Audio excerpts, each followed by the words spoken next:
Hey, welcome to Roast Mortem Podcast, a podcast that is always the #1 Bing search result. My name is Tom. I'm Travis. I am your Cody for this evening. And I'm Mike. And we got a hell of a show. Let's give it up Always for do. us, boys.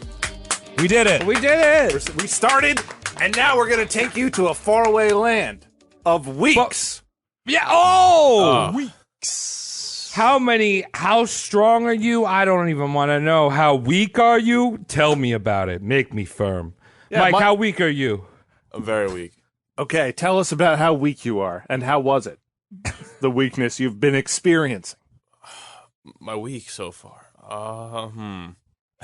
Wait, You can tell us how last week was All because right. you weren't here. Yeah, This Think is for the a new second. tradition. We're going to ask, in total, every episode, it's, how was your week 5 times? We're going to ask Mike Pass. first. He's going to ask that we come back to him. That's Please. fine. Yeah, We'll do the circle and then end with Mike. I like this new tradition. Tradition starts with ideas, inspiration. Here we are. Got it. Travis, All how right. was your week?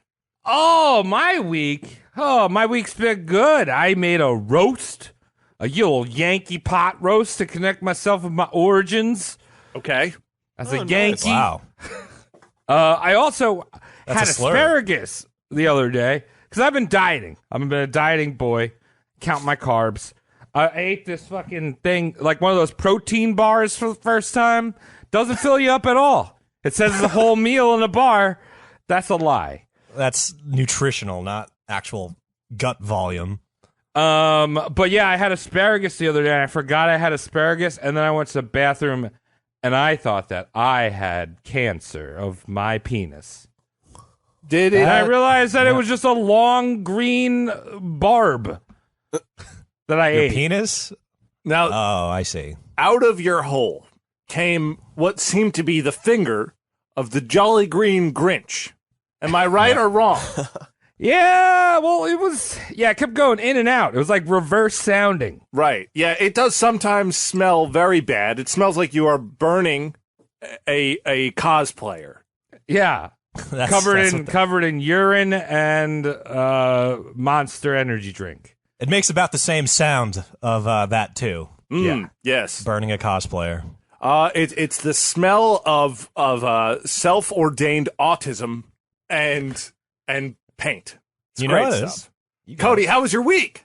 My week was fine. Yesterday, I did something a irresponsible 30-something-year-old should do and bought a bong from the local head shop. I got a dab rig, Mike. You like gas station CBD dab rigs? Yeah, they're fun. Yeah, that's good. They're fun. Yeah. Wait, is this what the kids do with their hands? Not that dab. It's yeah, like I do that too You- all the time. you get I've seen him do it. yeah. He does it down the stairs. I can't Every stop doing stare, it. Deb. Yeah. Oh, that's a workout, Mike. You can film yourself doing that and sell workout tapes, like stare dab aerobics. Yeah. Hey, Anyway, I wanted to go buy a bong for a dab rig, but the thing is, Hawaii is not a totally legal state for the old devil's cabbage. So you can't walk in and ask for the dab rig. You got to use like the weird. You have to use. Correct me if I'm wrong. You have to use a legal terminology. Like Yes. I need a way to smoke meth because No, I not believe that meth is the Hawaiian drug of choice. That's been legal Not the this entire island. time. Not the island I'm on. But I got to play the game of like guess the code word with the saleswoman because I can't just say bong or dab rig. I'm just like, can I get a glass saxophone? But instead of the flower funnel, can I get the gooey cup? And she's just like looking at me like I'm, fresh off of a short bus somewhere. She's like checking the parking lot, making sure there isn't like a field trip. I wish to smoke my grandfather's spittoon. So please provide me with a receptacle for me to pour my grandfather's spittoon into. Yeah, it was just And a then game of ignite. thesaurus. It was just a game of like reading synonyms at each other, and the entire ordeal took about 20 minutes too long just because I couldn't say where'd the bong at. you say tobacco. I'm a gonna shame. smoke tobacco out of this thing. Yeah, you still can't call it a bong though. Oh, true. I need something. In your face. Did you try pointing to it? No, man. There's so many things, man. There's so many weird things behind there. I'm not sure if it's a sex toy or something like that'll like load up on, that'll get me loaded on fucking gas station CBD. Well, here we are learning something about the culture of Hawaii. That in their sex shops / smoke shops, they don't know how to organize their shelves. Nah, it's in with everything. Yeah, everything's mixed together on plastic bags. It's like that holiday celebration where like half your family is Jewish and the other half is Christian, and you're just like, I don't even know what we're happy about right now. Does that belong in butts or in my lungs? Tom, how was your sex head shop week on Long Island? It was great. Let me tell you the bad part. So just before this episode, sorry guys for being late, but It's all good. as I mentioned, this episode is brought to you by Bing. Yeah. AskJeeves.com. Shut up. I was browsing the internet looking for valuable information, and I Googled something, and it redirected me to Bing. This is a common malware that affects people's Google Chrome. I don't know if you've heard of Google Chrome before, but No, I use Internet Explorer. use Internet Explorer, yes. Of course you do. That You're much explains- older than I. That explains wait, why you're. that's why explains every why you're time I so need to- slow. That's why every time I need to send something to Mike, it's Mike69@hotmail.com. Yahoo. It's Can we take a moment to look at how poorly Mike poured that beer? no. This is how you do Yeah, it. he told me to drink it like this. This No, is how but you do look- it. But don't Look drink. at the head of it. Let it go. No, listen. That's a new thing. Okay, a little bit of a tangent. I'm going to get back to my story. So, my lovely girlfriend, she explains to me that if you pour a beer into a cup like an asshole with the most amount of head that you can get, what you get for the evening is worth the wait. Now, what you get is beer that's almost flat, but you can drink so many of them. That's good. You're opening, sometimes you go out and you're stuck with 16 colors of Crayola. When you do this, it's 128 colors of Corolla every night. We're all about getting rid of the gas here. You don't Now- want the gas. Now she told me this. She's like, "Oh yeah, I don't like to feel as full." She's a woman. I'm a man. I need to drink as many beers as possible. So I will bourbon, drink though. when I'm full, but now pouring beer like an asshole, trust me, give it a few tries. You might not even like it as I much. can't wait to try it, honestly. It's quantity. We're all quantity people. There's no quality. There's barely any quality of this show. Let's Those get are back going to to taste different. Wait, Mike. So, Tom, tell me about the quality search engine that you were directed to. Because Bing, best search engine. Right. So big shout out to Bill for invading my computer. I spent the afternoon trying to get rid of him. And then when I did it, finally, my Pro Tools, I don't know if you guys know this, I don't edit the podcast anymore, but I am an audio engineer by trade. Right. My Pro Tools stops working because I had to do all these restores and things like that. And everything's smooth now, but all of a sudden it's like, oh, Pro Tools, the thing you used to record the show, is now dead. It's dead in the ground. Casualty. So I have to find it. I have to figure it out. So this is why I'm angry right now. You know what, Tom? And fuck You the are rest of my selfish. You're very selfish. I Because am. Steve Jobs needed your, GPU, CPU power in Pro Tools to cure coronavirus. Look, so I know. I know Yeah. what's going on here. Right now, You're Bill selfish. Gates is using Fuck using you. that time. It's all an illusion. It's all an illusion, a rat race. So I'm there typing things in. I'm typing things in. And based on my keystrokes, he is able to tell what my DNA is. Now he's going to retrofit me with an African child. He's going to put an African child under my skin. We're going to both be tagged, okay? Well, I think it This would is be how like it works. I'm should be not like kidding. This is I how feel it like works. it would be a few children kind of stacked on top of each other like they were wearing a trench coat. Yeah. No, we're starting off easy. It's a 1-to-1 ratio. Okay. You know how this works? Now everyone needs a Microsoft account. Okay. So now my child, who I wake up with on the back of my body one day, needs his own Microsoft account. Hillary Clinton gave Bill Gates a big old tug job, a Monsanto cornflake Tug Job. And together, stuff. they have done some backroom experience trading to matching privileged people like myself to starving African children, and I will be merged with a boy one day, and both of us will have to pay taxes. What the fuck are we talking about, Mike. boy merging? Yeah, Mike, how was your week? Any I was boy buying mergers? time for Mike to think about his week. I totally. That's all I was doing. That Really was- focused on that. On the child being. How was your pinned to week? your back. Tell me now. Tell me now before the on, kid on come your on. back Lie. tells me. Lie, quickly. I mean, nothing really interesting happened, but one thing happened. I sounded like an idiot when I just said that, but It's okay. I was playing Counter-Strike, and there was a guy Yeah? from China playing, and this kid kicked him from the game by typing in something about Tiananmen Square into the chat, and I thought that was so interesting. The internet is blocked. Like, anything like that is like typed in, it like kicks them out of the game. Yeah. Oh, I was damn. interesting. China's a sad place. I bet I was you. like, that's fucked up. I bet He you was doing like good, too. Tencent has something in there. 10 cent. Yeah, they're hand in hand, just like the cornflake hand jibbers. Let's move along here. Yeah, that was my week. It's fucking boring. I like that was no, Mike. I actually thought that was interesting. In all earnesty, Yeah, dude. What's the guy's name? The leader of the Communist Party? He's just watching you play Counter-Strike. I guess so. You're right. He's focused on you. Him and Bill Gates, like this. Yep. You're on your computer working smoothly. Tiananmen Squares, yada yada yada. And then I'm getting- Donald's I'm there. getting- Donald's there. He's like, Oh, I we need to said get it this wrong, boy too. on our Fuck. team. Tiananmen Squares, fighting Lenin China. Squares. That's what I Square. got. Oh, fuck. I got to return my computer right now. Okay, let's Yeah. do the episode. Travis, who's on the Fuck. chopping block? Tonight. All right. yeah, No. yeah. You know who you clicked on. Well, maybe you don't. But I want to start the question. I want to start the episode with a question. Okay. Yeah. Do you guys know what BDSM stands for?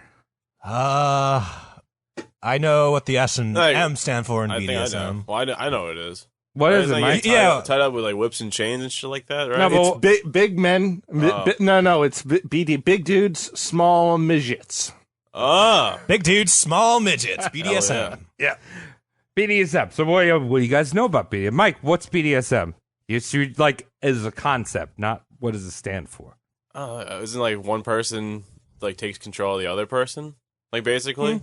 Yeah. Or like they tie him up and shit like that, and like fucking whip him and stuff. Wear leather Kind- masks. there and you go. stuff Kind of, like yeah. that. I think because you're a very you're very focused on the imagery of it. Yeah.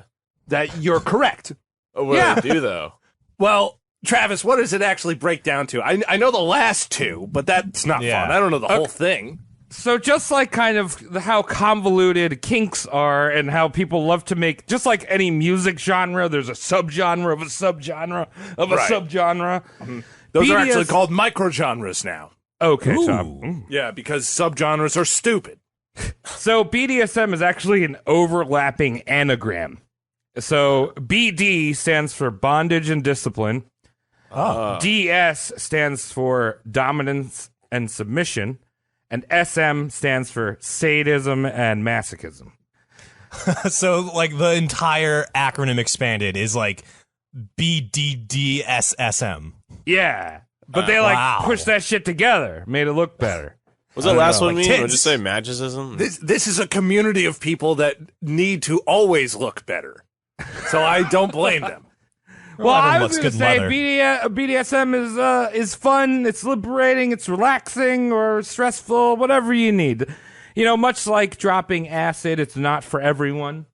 And of course, in the nature of it, there's inherent risks and dangers. People whipping themselves, cutting themselves with knives. Gets Hot a little wax. weird. I've dated a dominatrix, like, for exactly one date. Well, Oh yeah, tell us about that's that. guys going do. on a date. That's not dating. She pulled out knives and fire on the first date, and that was too fast for me. What? Did Yeah. you burn your ween wee? She did not. She did not burn my wee wee. She gave me a back massage with what I thought was like some kind of essential oil, but it was actually like some kind of accelerant. So she Well, like laid me down, battery like acid? worked on my. No, it was something that went when she put a lighter on my back. So I was like, "What the hell was that?" And she was like, fire. How play. smooth was your back? Does it burn the hair? Is it better than Nair? Is it hotter than Nair? You forget I'm Are- half Asian. I know. And the top Are you half of me is circumcised? Asian. Yes. Well, there you go. Well, I guess that's what the knives were for, and why you didn't actually see much play on those.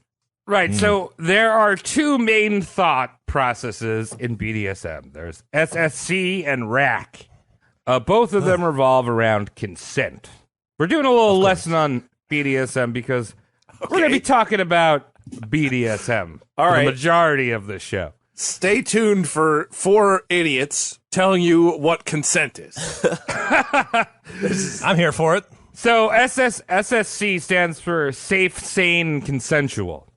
So that's like, we're doing shit. We know what we're doing. We're not crazy. And then RAC stands for risk-aware consensual kink. So these are people that prescribe to RAC basically are admitting what we're doing is dangerous and not sane, but the practitioners know their own risks and limits and will consent on how far to go with it. Oh. Why don't you just jerk off? What is this shit? I've never attributed a single anagram to my sexual preferences. You don't use J-O? No. What's Jerk J.O.? off? Well, why would I jerk use off. jerk off? I mean, why would I use J-O? Phonetically, it's the same amount Syllables, yeah. That's syllables, and I'm never writing it down ever. That's like I'll be gone in the AM. Yeah. See ya. Okay, sorry to interrupt. That's good. No, I that's might have great. to interject a few times here. So you might I notice thought- I'm a little more hoarse as these episodes continue recently because I'm dying. Right. I fall into the category of rack. Like, that's what I kind Ew. of believe in. I'm like, dude, Ew. it's weird. You're doing things that can be dangerous. You tie a rope around someone's head or someone's kneecap or someone's leg. Kneecap. You Travis. could kill it. Travis, you yourself Yes, me and myself. are telling the audience that you like to be pushed downstairs. No, I am not. I'm saying I like to get pushed upstairs. Okay. But I'm just The ultimate. very clear. Let's be clear here. Slowly. You're a rack. I'm a rack. I got a rack. I'm a rack. Okay. So it seems cliche, but the idea of a safe word or safe gesture if your mouth is full is important because it tells your partner, hey, I'm at my limits. Yeah. You know? I'm Yeah, I'm not feeling comfortable with this. from the fact that, yes, safe words don't work if there's something in your mouth. Like, this is the first time I'm Yeah, right? You can't say grappling with that concept. you can't say spaghetti monster if you got a dick in it. All right, Yes. so tonight, boys, we are roasting a real sicko, and that is why I am giving this episode a safe word. I usually don't like this type of thing, but there may be people that might get triggered by some of the shit I'm going to talk about. Oh boy. So So you what, guys are they want- gonna, so what are they going to do? Tell their, like, podcast app the safe word and it's going to shut down? No, what we're going to do is I'm going to say the safe word when you should be like, hey, maybe I should just, like, skip a few minutes. Oh, so a trigger warning safe word type Yeah. Great. What's All our right, safe well, word? Here's a great novelty item that none of you should use as we use the safe word. Stick around.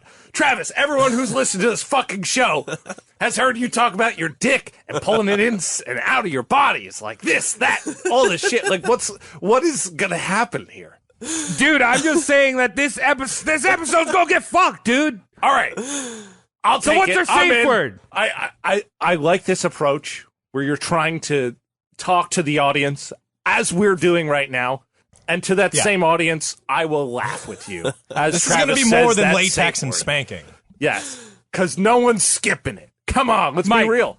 All right, Mike, but what's our safe word, though? Pineapple. You going too with easy? pineapple? All right. That's standard. How about spice it up? Anus or something. I don't know. Ain't No, that. you gotta say something that you wouldn't use if you're getting, say, fucked in the anus. With a pineapple. Yeah. Should it be like a Mulberries? sound? No, it's What is wrong with you? You know the concept of a safe word? Shit! yeah. Yeah, squall!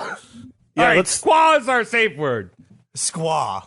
Yeah, squall! Yeah, The squaw. lovely Native American tribe of the squaw. So our safe word is twofold. It's that you might not want to hear what I'm going to talk about. Also, if you're listening to it in a Pizza Hut on a Bluetooth speaker, that's when you should crank it up, dude, because everyone needs to hear what we're going to talk about. Thanks, Travis. That's what I want to hear from you. Right. No skipping.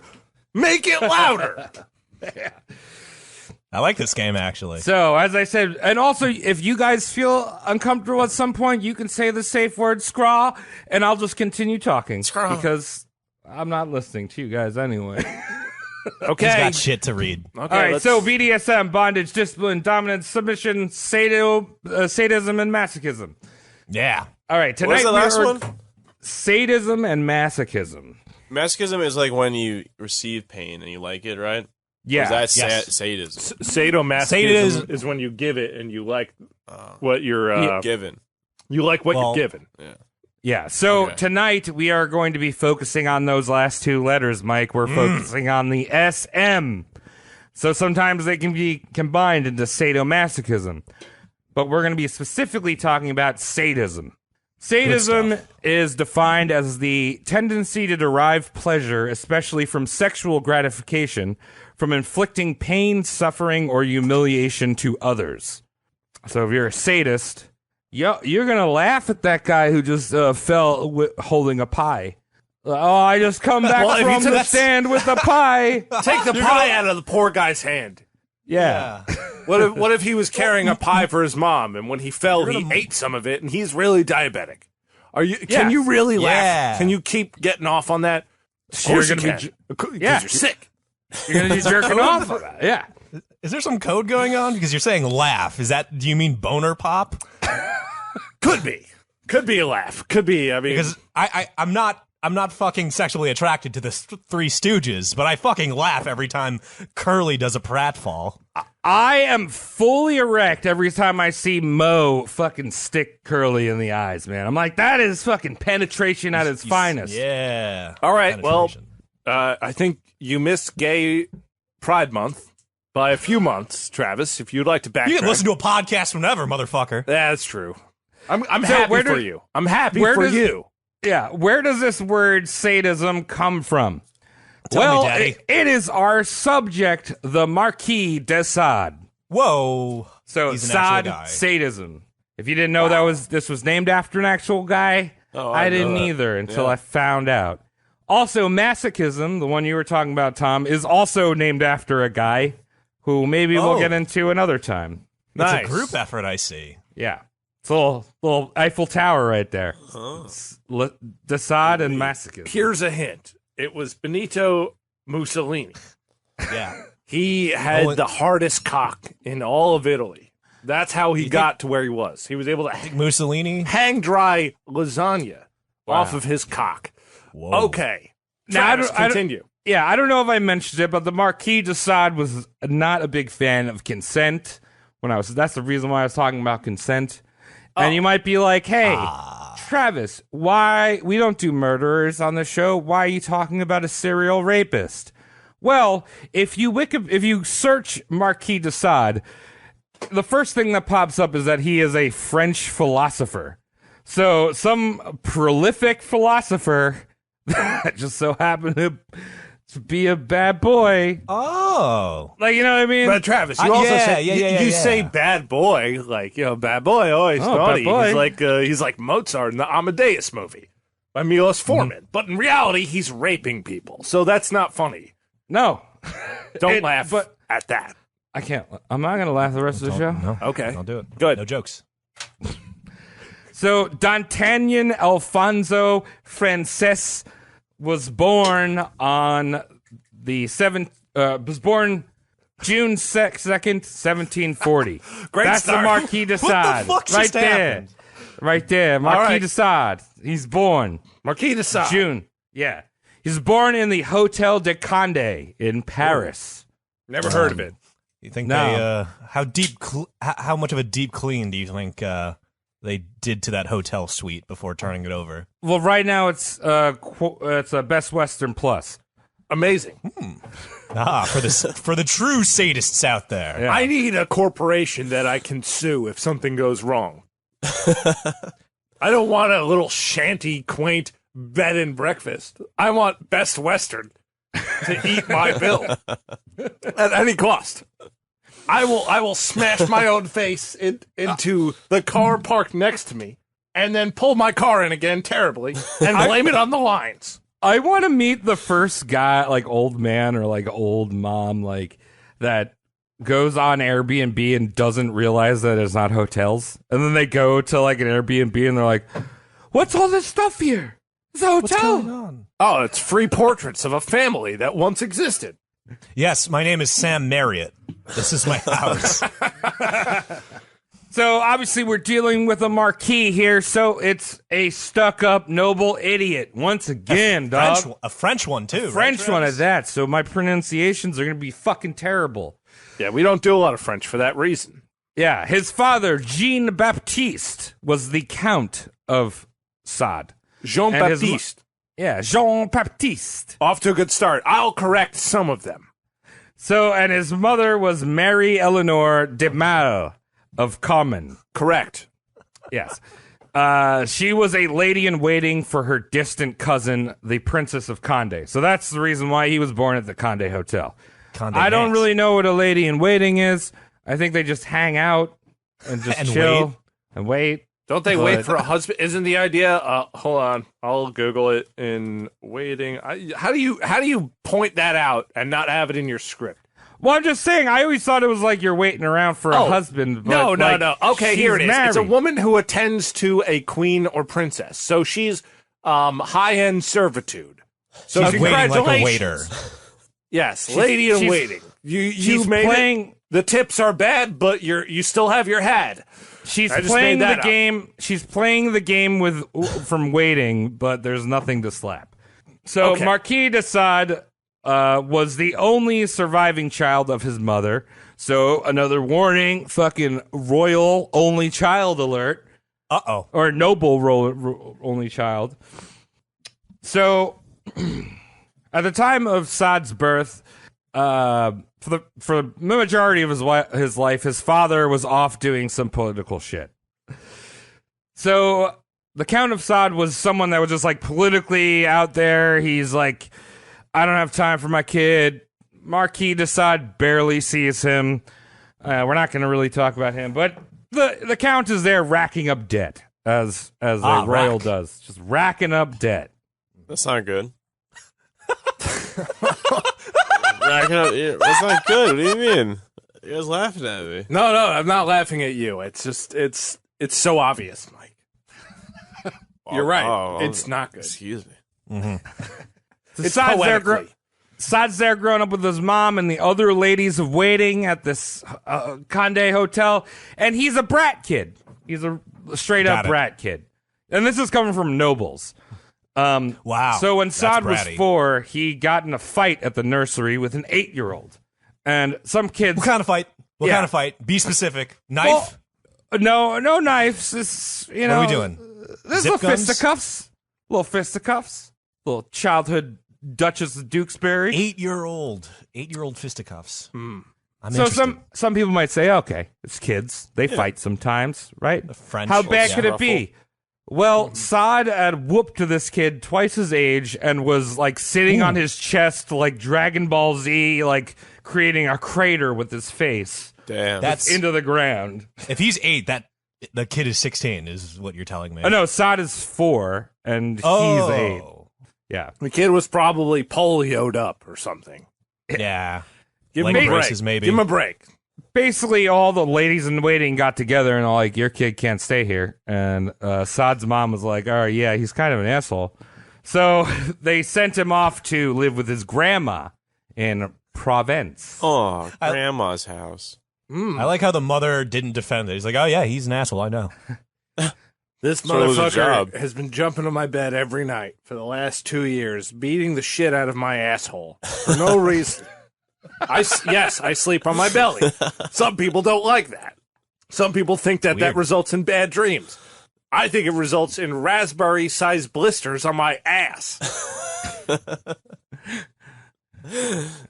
I guess his grandma didn't like getting raspberries on her asshole either.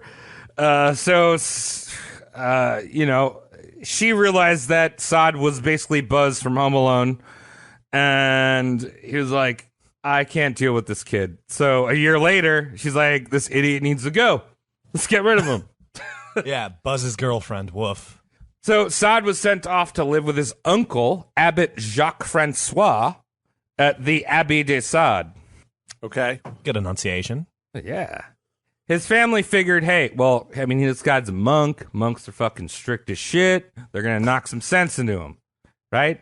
Yeah, straighten him out. His uncle was supposed to be a man of the cloth, but most nights he was sneaking out of the abbey and trying to get in them French wops, as the children would say. Yes. WAP.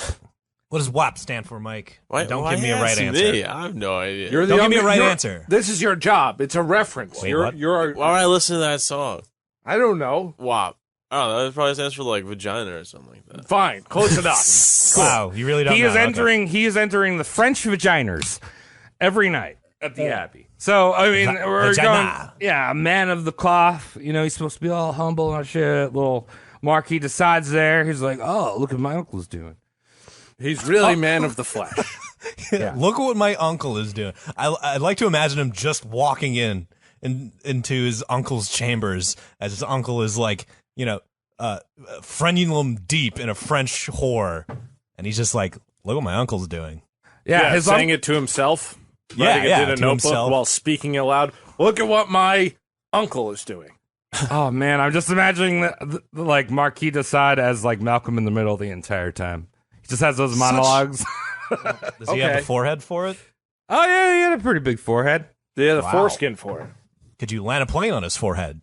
Yes and yes. I think you could land his foreskin on his forehead. That's bad foreskin. That needs to go. Yeah, just a little bit. I believe Frankie Muniz has a 1 yard foreskin. It's elastic, so it can be 1 yard if you want it to be. He has a pocket sewn to the inside of his denims to keep it in line. Continue, Travis. On top of his uncle being like a little playboy abbot, he was also a raging drunk. And, Playboy abbot, yeah. Yeah, like most religious people, when you turn over all your free will to imaginary sky deity, that you might drink a little bit. Why not? It's free. Not all the time, but I drink fairly often. Eventually, young Sade was sent to a strict religious college. that sucks. So this is around the age of 10. And like College? Yeah, so the French and the English, I think, start college way earlier than we do, and then they go to university. Their language is all weird. Shout out It's to all Chaminade. It's basically that. Metric college, right? Yeah. Yeah. Basically, imagine that this guy is a Bill O'Reilly in hiding. You know what that means? If you know who Bill O'Reilly is, he's in hiding. Okay. Lizard people. Yeah. Do you think he's been taken over? No, it's not lizard people. He's just like he's gone through Chaminade. He's climbed the ranks of Fox News, the most credible news station out there, and he's grabbing asses, ripping them apart behind the scenes. Behind closed doors? Right, and then he gets called out because of the Me Too movement. God bless. But here we are. We have a young Bill O'Reilly on our hands, a real rapist. No, Okay. nowadays teachers can't really punish their kids for being bad. There's a whole thing where it might cause psychological damage, and also they don't want to be accused of being a little girl or boy toucher.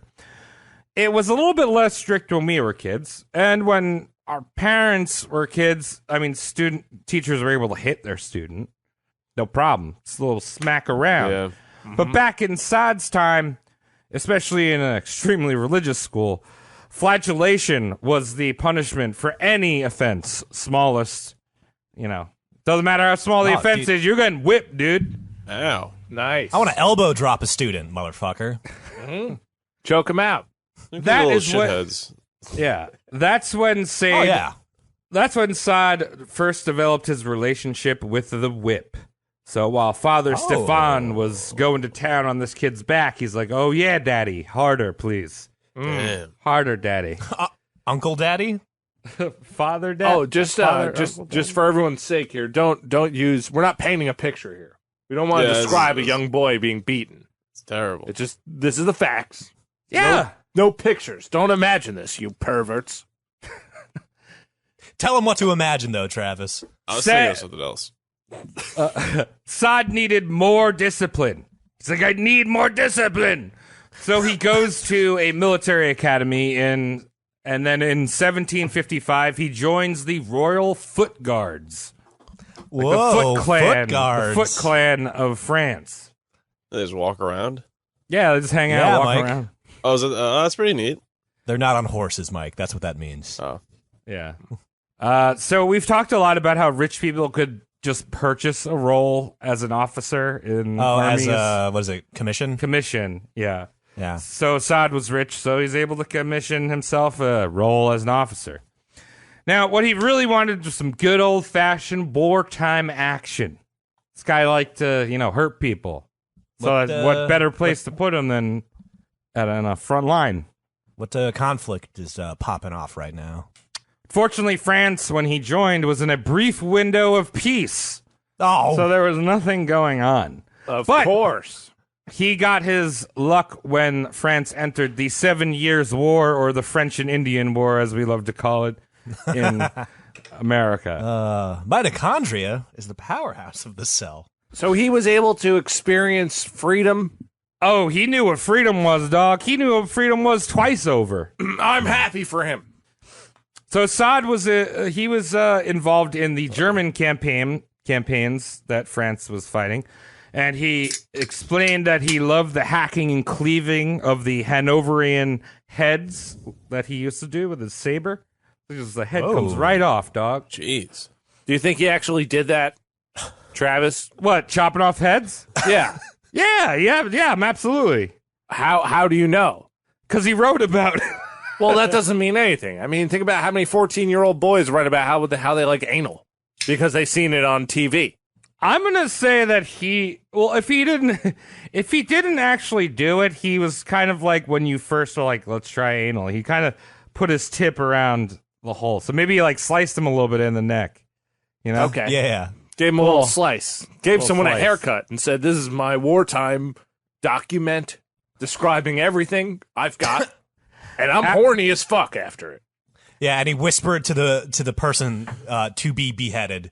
He was just like, "This will go quicker if you just relax." Oh, yeah. Just relax. You probably put on a Turkish accent, too. Those were very popular at the time. You're going to want to relax, buddy. Gets me horny. After one victory against these Germans, it was customary for the French army to fire off cannons when they had won, just into the air, right? So he's like, hell yeah, we won. He's like, artillerymen, load one up. And they didn't level the cannon low enough. So when Sade dropped his saber to fire, the cannonball went through the roof of a local manor. And everyone was like, dude, you just blew that house up. And he's like, fuck. So the French military made him personally apologize to like the local council and pay for the repairs. Man. Okay. That's fine. There was a Mythbusters episode like that. Really? Really?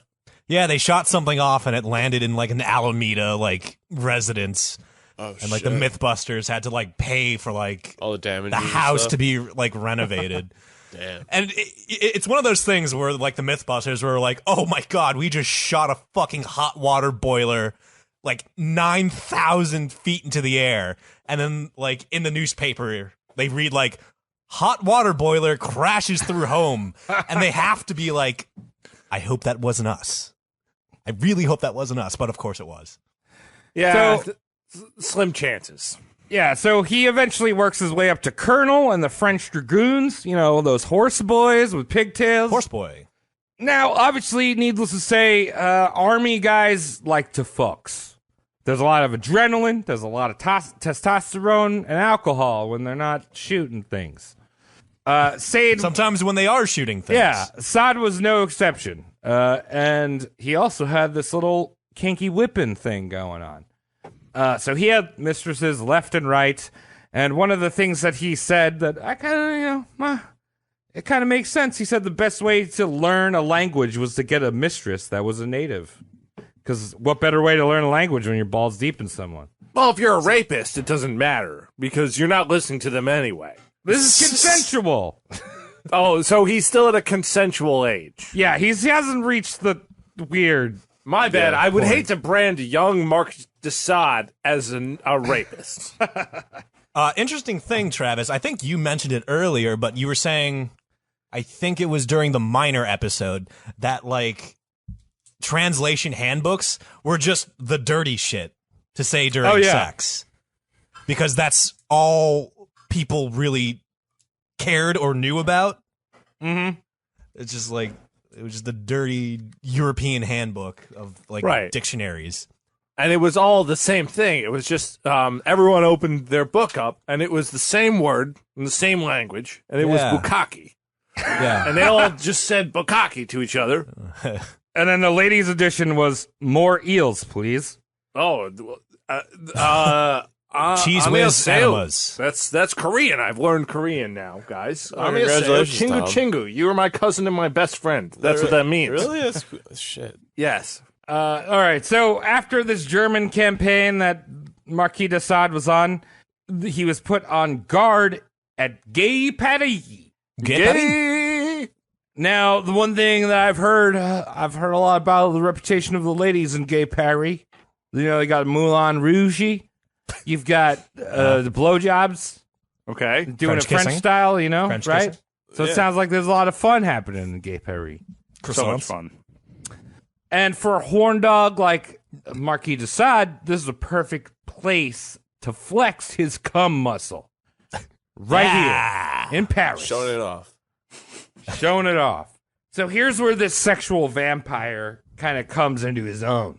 A tramp-pyre. Or in the words of his family and friends, Marquis started to commit dreadful acts. Uh-oh. Well, That sounds that's not bad. unprosecutable. I hate when white people have dreads. I believe Yeah, me we should too. I call hate that that. dreadful acts. Especially when they're French. I used to A like it when Frenchman I with was a- 16 and my hormones didn't make sense. And I was listening to bands like In Flames. And I saw their dreadlocks and said, I could get down with this. I was wrong. What about corn? Corn, I never really got down Yeah. with. I I don't was like corn either. I was a System of a Down and Limp Bizkit fan, believe it or not. Okay. I'm not saying I'm better than Corn, but I just happen to not be into corn locks. Mike, let's make a Yankee Candle aroma. That's just dreadlock. No, white person dreadlock. no. Yeah, white Yeah, person yeah, dreadlock. White yeah. person Caucasian What does it smell dreadlock. like? Just like garbage. You A know, lot of patchouli. It would mainly patchouli. when I was, I'm going to say 7 or 8. Uh-huh. I got a Lenny Kravitz CD, the album 5. Now, for some reason, that album smelled like dreadlocks. Like the pamphlet, the CD insert, Uh-huh. the CD itself, it smelled like a dirty man. I will never know why, but it's I think true. Lenny probably rubbed his pits on every single. Wait, Lenny Kravitz is a white dude? No, he's a Jewish black guy. half. He's like Sammy Davis Jr., but rock and roll. Okay, he's well accepted by white people. He has been for a long time. Okay, so now that we're in Paris, we're going to be spending a lot of time with hookers in this episode. Nice. Sex workers. I'd be disappointed if we didn't. So back in those days, it was legal. It was protected by the police, protected by the courts. Whoa. To the extent where if a John didn't pay for his gooey hot times, he could be fined or jailed. Whoa. I like this. Yeah, so we've regressed a little bit since then. Since the times of Sado, masochism. Yeah. It was pretty good for the ladies. They made a lot of money, more money than they could, regularly. But sure, there was some, dangers of being murdered. Yeah, But I mean, you could be murdered anywhere in the 18th century. it's true. So people are like, oh, the hookers are murdered on getting the moon. murdered. It's like, oh, you could just be walking down the street eating bubble gums and dandelions, and all of a sudden some guy shanks you in the stomach with his butthole. Well, to be fair, if like a modern man sees a lot of escorts and hookers and stuff, Yeah. not only is he considered to be a champion amongst spending, but he's Yeah. also more likely to be a murderer. Yeah. And I So also the- like how Travis thinks you eat bubblegum. That's true. Yeah. I've been eating yes, it for years. but that stigma will always live. People like to kill hookers. So you had two options. Yeah, You had two options. Unfortunate, but true. You had two options of where you could dick these wet ass women of the night. If you're poor or just a regular, or maybe just wanted to be, you're more social, you could hang out in a brothel, right? Yeah. Oh, I thought you were talking about as in where? I thought you were talking about anatomy wise. Oh well, Yeah, Boy, like- that's women's power. They can choose. yeah. Okay. So you could go to a brothel where you could lay your lovely lady down on a Right. crusty, lice-infested mattress Ugh. and thrust until your heart's content, listening to Yeah. other men climax through the paper-thin walls. Yeah, to your heart's content, not any other part of your body. Your heart's content. Jeez. So that's your one option. If you had money, like Marquis de Sade, you could buy a petite maison, which was basically a mansion for sex. Oh, a little mansion, a petite Little maison. mansion. That's called a house. Yeah. Yeah, Tom. Regulating it for the millennials that have exactly $36 in their savings account. I'm currently shopping for a house. Right. I can't so wait you to can, have sex in it. So if you want, yeah. So your house, That's what houses are for. think about your house as a sex fortress, right? It's all shag carpeting. You've Whoa, got maids fortress. there that also can Yeah. double as gushy fun times. You got all this porn on the I wanna wall, live right? Porn Like, wall, yes. Like your Porn house. on the wall. Your Like apartment my house. is smut. I would- do have smut hanging on the wall. I know. It would be best described as smut. You have smut as your Skype background currently. I'm not surprised. That is called artwork. It's called someone's drawing artwork. Sure, Travis. Cody? Okay. So if you had Continue. a petite maison, you didn't have to go stinky brothel. You could go there, you could pick them out, or if you had enough money, you could hire a man to drive over in his carriage and just pick up the ladies that he already See, knows the ones you yeah. like. Yeah, it's called Right? it's called Uber Yeast. Yeah. So you hire a Uber yeast, and all of a sudden, your guy goes out, and you're there, fucking so ready. You're just ready to come. You're just waiting there, and the second they open the door, you fucking blast all over them. The end. Good night. Welcome to France. Yeah. Get out of my house. So here's something I'm disgusted. Here's something I want to like draw the line in, because your average typical Joe refers to as prostitutes or sex workers as call girls or streetwalkers. Call girls and streetwalkers are explicitly different stock of sex workers, mind you. Well, yeah. Because the call girl shows up to your house and the streetwalker does not. The streetwalkers like the ones that are like on drugs, right? Like with like crackhead prostitutes. Well, they're on their Not legs. necessarily. They're the marathon ladies. They're They're more into fit. aerobics. Right, and this is this is proof right here. What Cody just brought to the table is an in-depth look into the type of research that we do into these podcasts. Yes. Streetwalkers are not call girls and vice versa. Stop interchanging those like haphazardly. Like Whores' rights. Like yeah, thank you. Yeah. So in 1763, Marquis de Sade is 22 years old. He had already made a name for himself in the red light district. And there were rumors floating around that he did quote-unquote dreadful things. And those rumors were circulating to all the madams that own these brothels and the girls. So they're kind of like, keep an eye out for this dude, Sade, because, like, he's weird. He calls people daddy in the sack. Yeah.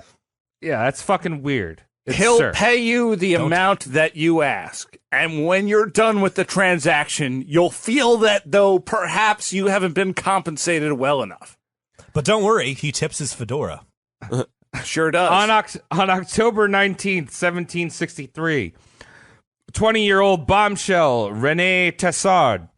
Sounds hot.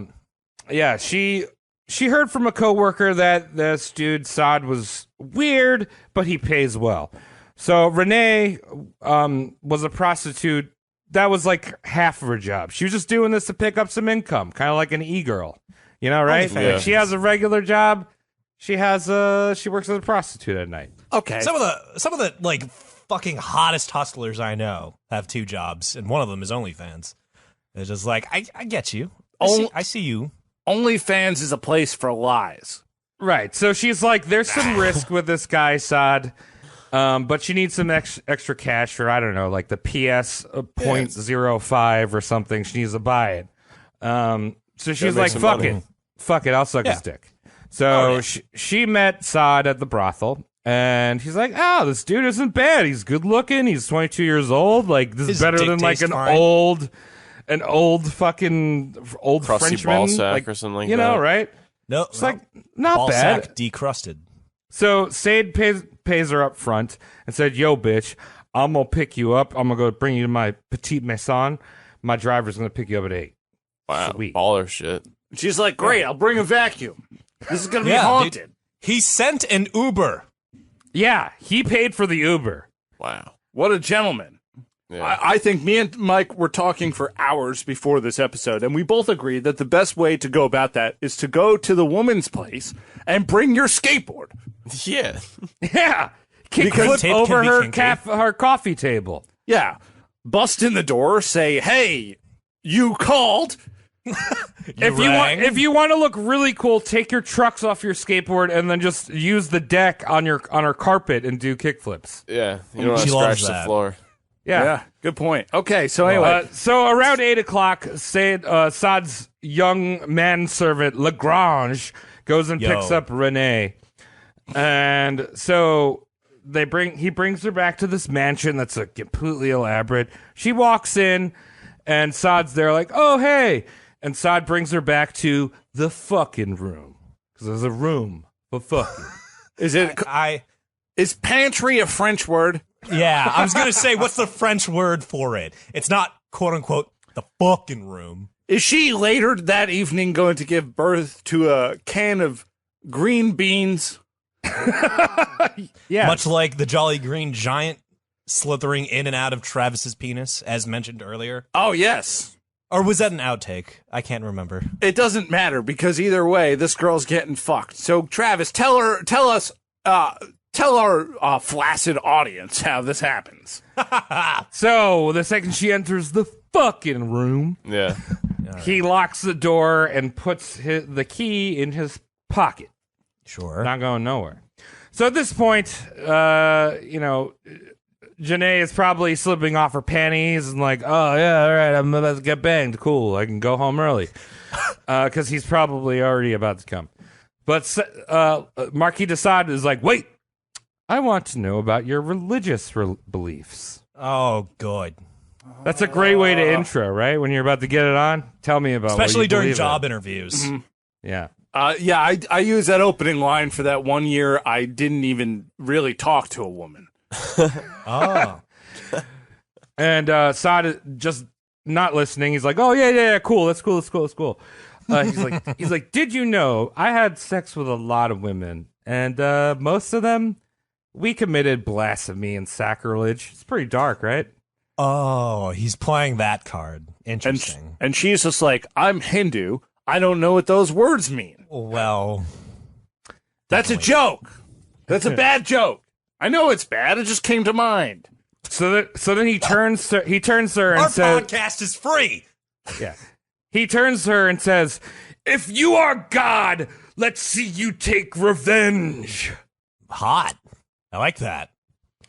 So our Janae is like sitting there in the room, kind of like, it's kind of soaks in. She's like, wow, there's a lot of whips and canes, a lot of erotic blasphemous paintings here. Only noticing it now. Blood on the floor, some shit. So she's like, Chalk outlines. she's like, you know what, buddy, I'm pregnant. You shouldn't fuck me. Well, She's like, I don't think it's gonna work out tonight. he sent an Uber already. So again, Sade is like just not really listening. He picks up a metal-tipped whip and then goes towards her and starts talking about the full night of kink that was gonna unfold. First, he explains, he's like, first you're gonna whip me, punish me, and then we'll switch, and you will make me suffer. And don't worry, I'll let you pick the whip that I thrash you with. He's a Switch, isn't he? He's a Nintendo Switch, Travis. Yeah, dog. Are you saying this rapist is actually somewhat accommodating to the experience of rape-Neeland? How would you say rapes? 6 rapes? Is that He's being a gentle rape. He's being a gentleman. A gentle rapist. So at this point, Fuck you, Mike. at this point, Janae's like thinking of calculating a way to like club Marquis de Sade over the head and get the key out of his pocket. But Sade continues, and he told her of the various experiments that he'd like to do on her body to see the inner workings of a beautiful female intricate machine. And then he opens up a closet and reveals a bunch of douches and enemas. okay? Well, he's clean. Well, And then he says, we will do butt stuff. So sodomy was the biggest blasphemy. Sodomy was the biggest blasphemy of them all. Now, she was not a fan of taking it up the ass, probably because if you were a man, woman, gay, straight, perpetrator, or perpetratee, if you were caught doing sodomy, that meant you were burnt on the stake. Thank God no one's putting pictures online at this point. yeah. Kind of hard to get caught. Unless you you totally forget to towel off your penis. I think that's the reason why you would get a butthole tattoo. Like I saw the one that has barbed wire around the ring. Oh my God. It's like, Have you guess seen what? the I octopus? guess what? I don't want anyone to enter. This is barbed wire. Have you seen the octopus butthole tattoo? No. I've never seen that. Really? Wow. All right. Cody, we go to different websites. I use Bing. Clearly. I use Bing. You use Google. Yeah, I'm on RedTube. Yeah, that's Mike. his search engine is RedTube. Mike, are you 37? What the fuck is wrong with you?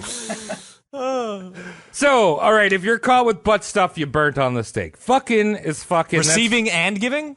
Receiving and giving. Wow. So fucking is fucking, that's fine, but better not slip it in the wrong hole. God doesn't want you to accidentally make a mistake. It's only inches away from the front hole. Careful. Don't do it. Travis, Burn in hell. Careful. you might be forgetting something. Blowjobs are sodomy. Yes, no, I remember that, Tom. And at Okay. this point in France, you can't keep a French woman or man off of a penis. They've been like, all right, blowjobs exist. But Okay, the butt so- stuff, they were like, we can't do butt stuff. So they're fine with Ted Cruz pornography. Yes. Okay. So the Marquis de Sade is talking about all this stuff, and you know the butt stuff. Jeanette's like, no, I'm not. This is blasphemous. So she's like, tell me more about the blasphemy you want me to commit. Like, I don't want to talk about butt stuff. Oh my God. So the Marquis de Sade is like, Jeanette's like, let's get off the butt stuff. Tell me more about the blasphemy because I don't want to get burnt to the stake. Well. So then he starts going off about how he was going to make her his assistant in black magic. Ooh, very hot. Yeah, and how every Sunday he would pick her up so they could go to Mast, steal the Eucharist from the priest, pocket the wafer, return to his mansion, and eat it during a massive orgy. I Whoa. respect that for some reason. No What? idea why. That's so but I lame. respect that. I don't know. It's just, it's a subversion, I guess. Cody, you're really letting it all out here. I'm oversharing, aren't I? You know what, Cody? Sometimes when you drink alcohol, you become even somehow more of my best friend. Have I been drinking? And you lay it all on the line. Yeah, And all right. I know I can trust you. I can trust you guys But too. I have eaten enough Eucharist to know that I want that nowhere near my bed. Very tastes like crumbs. A crumbs. lot of crumbs. Tastes Crumbs bad. everywhere. Well, the ones they got now are just mouse pads. They're just like... I can only imagine what it was back then. Back then, it was probably just like wet bread, like Yeah. oatmeal that they just slapped This- in your this- mouth. This is a French Eucharist, so it might be like croissant. It might be mad good. Like Yeah, it's probably butter that- or some shit. It's probably butter. that croissant, like butter layered, right? Oh. Like, oh, fuck yeah. Hot. Okay, well, we all just Yeah. for a fair shake. Okay, To you each their guys own. just made Each this sound. their own. You made I it want a sound good. croissant right Let's now. pretend it's a handful of gravel. I Can I think get it's eggs with my Eucharist? I think it's kind of lame that he's like, let's go to mass and steal the fucking little wafers and have sex with a bunch of people every week. I'd do it. But yeah, whatever. Okay, so he's like, all right, we're gonna do that every week, and Jeanette's like, that sounds fantastic. How about I meet you next Sunday? We'll go and we'll do this black mass orgy next Sunday. It's gonna be great. Okay. So the Marquis de Sade drafts up a document and she signs it, so she's legally bound as his seductress. Ooh. Great. Legally bound to do something that will legally get you in trouble. I think there's a loophole there. Right. So after that, Sade just lets her go. He lets his driver bring her back to the brothel. Because he's like, all right, I will get this sexual black orgy next weekend, the black mass. And Jeanette goes to the police the next day. She's like, this guy's fucking crazy. I'm a hooker, and I gotta tell you guys something. You're gonna want to take a look at this guy's little tiny Luigi's mansion he's got. All the vacuums, they have cocks on the end of them. He's never actually cleaning anything. Just rubbing a dildo everywhere. So she reports all this sick shit that Sade wants to do to her and like says he's doing blasphemy and stuff. And we have this all down written, as copy because and we have all of it written down in copy because Marquis de Sade gave her a copy of the document she signed. What? So she's like, hey, police, this is what this guy wants to do. Gentlemen. So the police showed up to his petite maison and arrested him, and then Sade was put in jail for a month, no trial, no sentence. Wow. And so at the time, the king was King Louis XV. And Louis XV, because Marquis de Sade was a noble, it went straight to him because he's like dealing with other nobles. And Louis was like, this guy's sick. I'm going to just throw him in jail. So he didn't really have to be convicted any due trial. He's like, let's throw this guy in jail. So how does this guy die? Dude, we're not even close. I'm just kidding. I know the show format. People will understand. People will understand who listen. All 4 people who listen will understand that joke. I'm one of them. And by that, I mean it's 40 million Americans. 40 million? We had more downloads than the debates. So. We had more votes than everyone. Yeah. So the police also confiscate a whole bunch of illegal pornography and erotic novels. So that could have been the reason why he was nabbed. He's got that hentai. Yeah, but anyway, Louis like, you got some sick hentai. You're going to go to jail. But the thing is back in the day, you were rich. It's still the same now. If you had family, they could bail you out for money, pay some people off, free some palms. You're golden. Right. And lucky for the Marquis de Sade, he was married. He was married? Since when? Yeah! Did you skip over a huge part of his life? A very sacred and cherished moment? That's right! While this all was going down, 6 months prior to his arrest, he married this chick. Now, we all know that Marquis de Sade was a kinky boy, but he wanted a proper wife that he could just, not do his kinky shit with and have children. Did she look like the Eggman from Sonic? Was she stuck in the tub the entire time? She was pretty fit. Okay, good for her. So, also it helped that she was also loaded. Yeah, that helps. Yeah. So the Marquis de Sade was about to inherit a fuck ton of land because his dad was sick at the time. And his mom actually had become a nun. She was like, fuck this shit, and just went to a fucking nunnery. So the Marquis de Sade at the Chateau de la Coste, which was the centerpiece of the Sade land, wooed over Renee Pellegrini Montreux. Okay. Who's that? So she was just like a rich lady, and she's like, all right, this is going to be my wife. We're going to fucking get married. We both have a lot of money. That's cool. But of course, 22-year-old Marquis de Sade was still a playboy. He had plenty of mistresses when he married Renee. One of them was a 16-year-old Madame Moussel Lores from Provence. That was like openly known when they were married.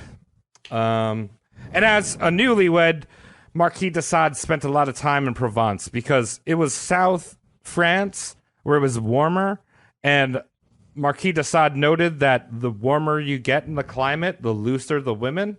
So he's like, I gotta go down there. Wait. Is he talking like physically or just promiscuously? Promiscuously, my Yeah, friend. let me ask you guys a question. Have you ever hooked up with a woman from Alaska? No. Okay. Love to. Nah. A lot of high protein fish. Right. You're saying love to, but also have you. No, my friend. Okay. They don't have sex there. Too Guys cold. jerk off into cups, and then the cups get distributed at the post office. And the ladies... It's a true story. I'm sorry. No. It's very funny because Yeah. it's true. Yeah, the ladies... That's on when the first they, Pony Express. Yeah, when they want to have a child, they reach their hand into the bucket at the post office, What are they gonna do now? slap a stamp onto it, dip it right in there. It's true. I know. That's how you make babies. That's how you make babies in Alaska. Shit. Now, if you want to make babies in, let's say, Mexico, you just look at a woman. 2 kids. Yeah, the cum actually kids. enters the humid air, the sperm, and it just travels Of course. through the humidity. And that sounds nice, but also syphilis does as well. Yeah, but So How do you anyway, get that? How I'm do you sorry. get I didn't mean to steal the show with facts like that. Let's So go back to this play history. Flash forward to October when the Marquis de Sade was arrested. His mother-in-law was not too happy that he was arrested, but she petitioned the king to have him released. Basically, she's like, this is the 18th century France. Dudes fuck around, and the faster we get him out of jail, the less damage it's going to do to my daughter's, dignity. Whatever she's got going on for her. Right. She's trying to open up a barbecue joint, and she's never even been to Louisiana. This is a woman who is on the sidelines starting day one. She would have remembered she was married if they got married on 9/11. But outside of that, it's just downhill. Right. Well, No. so how did Renee feel about all this? Renee actually, despite Marquis de Sade's philandering, Renee was deeply in love with Marquis de Sade. Aw. She stuck with him through everything else I'm going to tell you. And we're pretty sure What a that the fool. Marquis de Sade did not like whip her or like do any of his bondage stuff. Like that's something he kept for the hired women. But she may have participated in some of the orgy fun that we're going to talk about as well. So Good for Renee and Marquis de Sade had 3 children, but Oh, wow. all around they're not really important to the story. They'll come up at the end real quickly. that's fine. So now that Marquis de Sade was freed and back with his wife, he's a changed man, right? He's not gonna go around whipping people. Fresh start. No, Mike, not fresh start, smooth start. Smooth start. He slides back right into in, his he's like- old ways. Yeah, he slides right in. He's like, nah, we're more whipping and dipping, dog. Yeah, all right. So he goes back to the sacrilegious whippings, orgies, and sodomy, all these kinks that he likes. It probably got worse in jail. Yeah. Like a criminal. You know, like a criminal, Yeah. they leave jail and then they steal more cars and rape more and murder more because jail's bad. That's what people on Twitter have been telling me. Now, the Marquis de Sade was not alone in this weird bondage whipping kink. In fact, during this time in France, there was a movement of sick French fucks called the Libertines, which promoted, and some of them were even sicker than this guy. Even the king involved some of this. One of them I read was they had a pregnant woman at a dinner, and they had her stand over a candle to smoke the baby out. That doesn't make any sense. Ew, that's terrible. Yeah. So he lived in a gross time in France, but he's part of this. He's proud to be a libertine. He's like, I'm a libertine. I fucking experiment with Satan and shit. I'm still thinking about that baby thing. I think that is fucking weird. That thing just drops out. Imagine dropping out Mike. like you're a woman that gives birth Over to a the candle? first baby who ever has blackface because of the soot. Soot. You Yeah. got the soot-faced baby. It's just like, now I have a Yeah. racist baby. The second one. I Robert have Downey a- Jr. I have a Fred Astaire on my hands. Yeah, What am I the going to sec- do? The second one, Justin Trudeau. It wasn't his fault. Yeah. Nope. Justin Trudeau he thought he was Aladdin's dad. So Crazy. Marquis de Sade is right back into it. He gets a new petite maison at the heart of Paris, and all the whipping and sodomy continues. But now Marquis de Sade thinks that he's a playwright too. So he starts to write these plays, and he casts all of his hired ladies as the actresses in his plays. So it's not really as much of a play as it is a scripted orgy. Oh, a live porno. Oh, Yeah, no. live porno, Mike. Right on the head there. See that? Because for some reason, pornographies do have directors. Yeah. You can't find them the same way you can't find directors of actual films. It's true. Just the term scripted orgy makes my skin crawl. Yeah, It sounds boring. it does. Sounds scripted. Yeah. The only orgy I was ever involved with, it wasn't women or men. It was a pile of tires. And fish. How'd you feel after? I felt drunk. By the time Sade was 25, most brothels in Paris would straight up refuse him service. But Makes because sense. he was rich, there were plenty of women that would go around their mistress and, or madam, and would just work for him. So he's still not a rapist. He's still not a rapist. All right, so we He's- can't cancel him yet. Yeah, we can't have to cancel him wait. yet. I'm waiting. As soon as he gets canceled, we're marching we're marching to France? We're gonna march to 2008, the White House. We're gonna say, Obama, this guy is a rapist. Yeah, we haven't used the safe word yet. I know it was a Bomb long Paris. episode. Bomb Paris right now, Send the drones over. you just man. So on one occasion, he brings his skanky mistress, Madame Moussel Beauvaisin. That sounds like a cow. Yeah, That sounds like a Bison. cow. But Bovison. Beau Volsin, so it's Hot Fox. Is what her Oh, name okay. is. Hot fox, as opposed Madame to Moussel Hot normal-sized Fox. cow, which is big for a lady. So he And a brings fox. her back to his chateau, Lacoste, and he's like hanging out with her, and like all of a sudden, like his mother-in-law's just like, dude, why are you bringing this mistress around? Like, this is weird. So she starts talking to Marquis de Sade's uncle, the drunk Uncle Abbott. He's like, dude, your nephew is not right. He's like fucked up. Can we return him?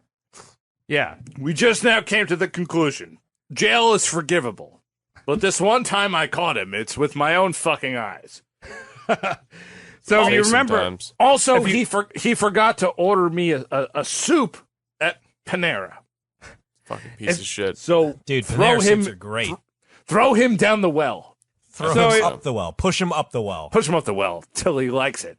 So you remember our his wife Renee? Yeah. She's kind of into the swinging and the orgies, but not like the sodomy and all that shit. But at around this time when he brings this mistress home, Marquis de Sade starts having an affair with Renee's younger sister Mary, What? who's very much into the libertine movement. All right. Okay. That's fucked up. Now, let's kind of give this a little perspective here. Anal, swinging, bondage, impact play, that shit's all gravy in the 21st century. Impact play. I've never heard that before. Is that just flogging? That's Yeah. when you throw rocks at your partner. Hot. Yeah. Hot I'll rocks. do that later. Mike, do But- it. You know, boulder drop on our head. Yeah, give him a nice Indiana Jones. That's what they call it. When they have to run away from it. yeah. You're throwing it so much. But obviously, your room is not as long as that tunnel. Yeah, fortunately. Right, but in the 18th century, like I said, anal will get you burnt at the stake. So eventually things are going to catch up for the Marquis de Sade. And they did on Easter Sunday, 1768. Yeah. So I like this. Now, there's always two sides to a story here, right? I know we're entering, like, the second you say that, I'm entering the conservative realm, where I'm going to be called the conservative, where Or you're just supposed to conspiracist. blindly believe the woman. Okay, Travis, you said you're into bondage, anal, getting pasted to the wall, carrots being Pasted. inserted, all that shit, right? Okay. Yeah. So does Ben Shapiro. So I think loves he loves that stuff. So you're He very loves much that. in line with the conservative narrative at the moment. Well, the problem, he doesn't understand a wet ass pussy because he sucks it out with a straw, all of the juice. He thinks that's a medical condition. Yeah. So there's always two sides to a story here. Now, there's hard physical evidence that of this account that I'm going to tell that the victim was not telling the truth, and we know this because it was a police report and she was investigated. But I'm going to kind of tell the story through her eyes and kind of have a mix of both. All right, so we're gonna go. All right. A Travis account. Audience, pretend that Ben Shapiro's A-OK for 2 minutes. No. All right, so I just squad here. Safe You word, squad. dog. We're gonna enter some weird territory. Sure. All right, great. You know what? I'm just gonna stop listening because this is gonna be dumb. Marquis de Sade is strolling around Gay Paris, rock hard, as he normally does, and he encounters a hot little Irish beggar named Rose Keller. She was recently widowed and on the streets.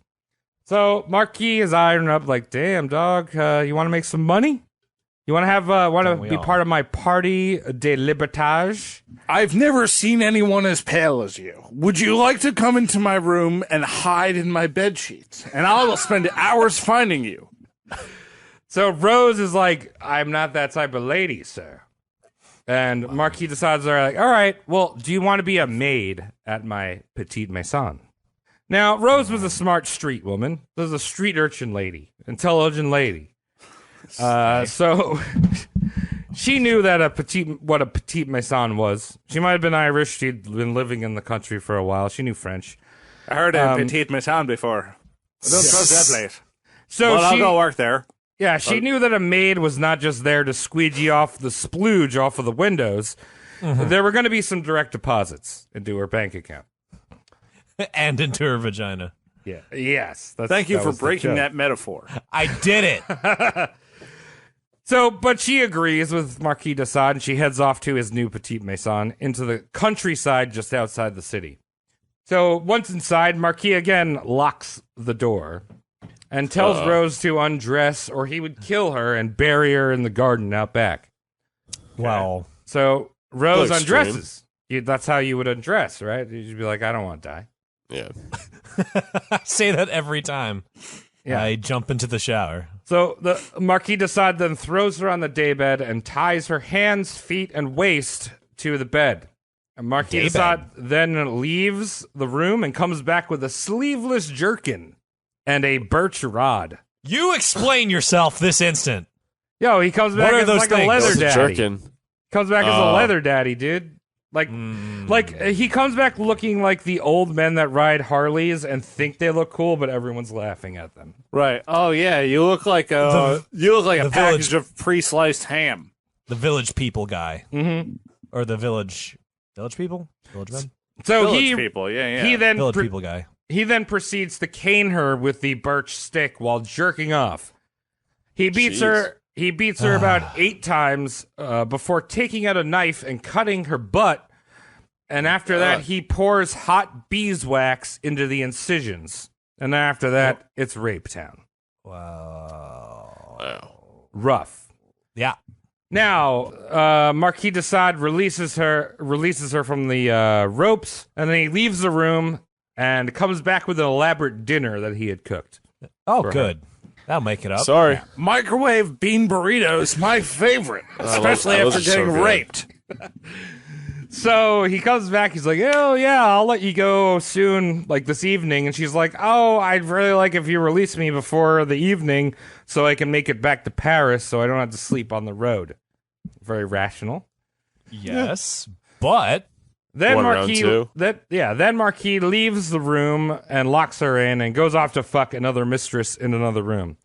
With the sounds of slapping and moaning permeating the walls, Rose makes her escape. She crafts a rope out of the mattress and uses it to get out of the mattress, out of the sheets, and uses it to get out of the. She throws the mattress. I could her imagine. forearms must be that of Donkey Kong's to fucking ring a mattress into a rope. Can you imagine?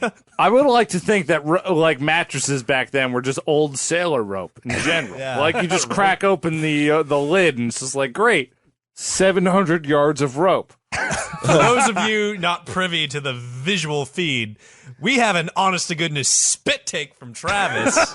Yeah. It's all over his shirt right now. Oh, I love it, dude.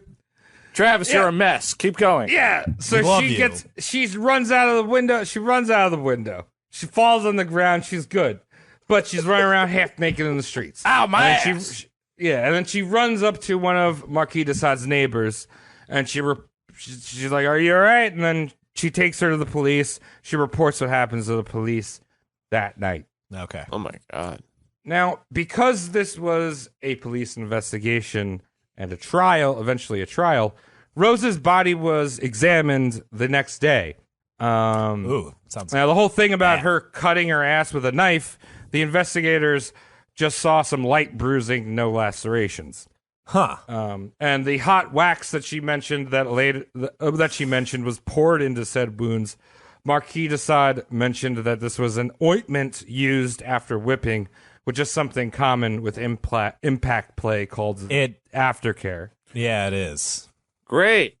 So, of course, Marquis de Sade's argument was that Rose consented to the bondage and sex, and that Rose had run off after something went down. He was like blackmailing him.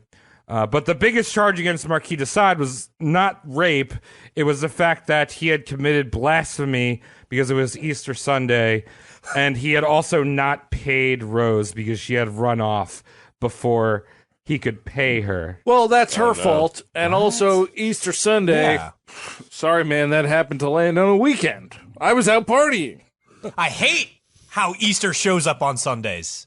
It sounds like this right? Rose Who fucking did lady that? is trying to Judge Kavanaugh this guy, and that doesn't work that often. You need I'm sorry. evidence, which I'm is sorry, French. officer. I'm sorry, officer. I thought that it was Super Bowl Sunday, not Easter Sunday.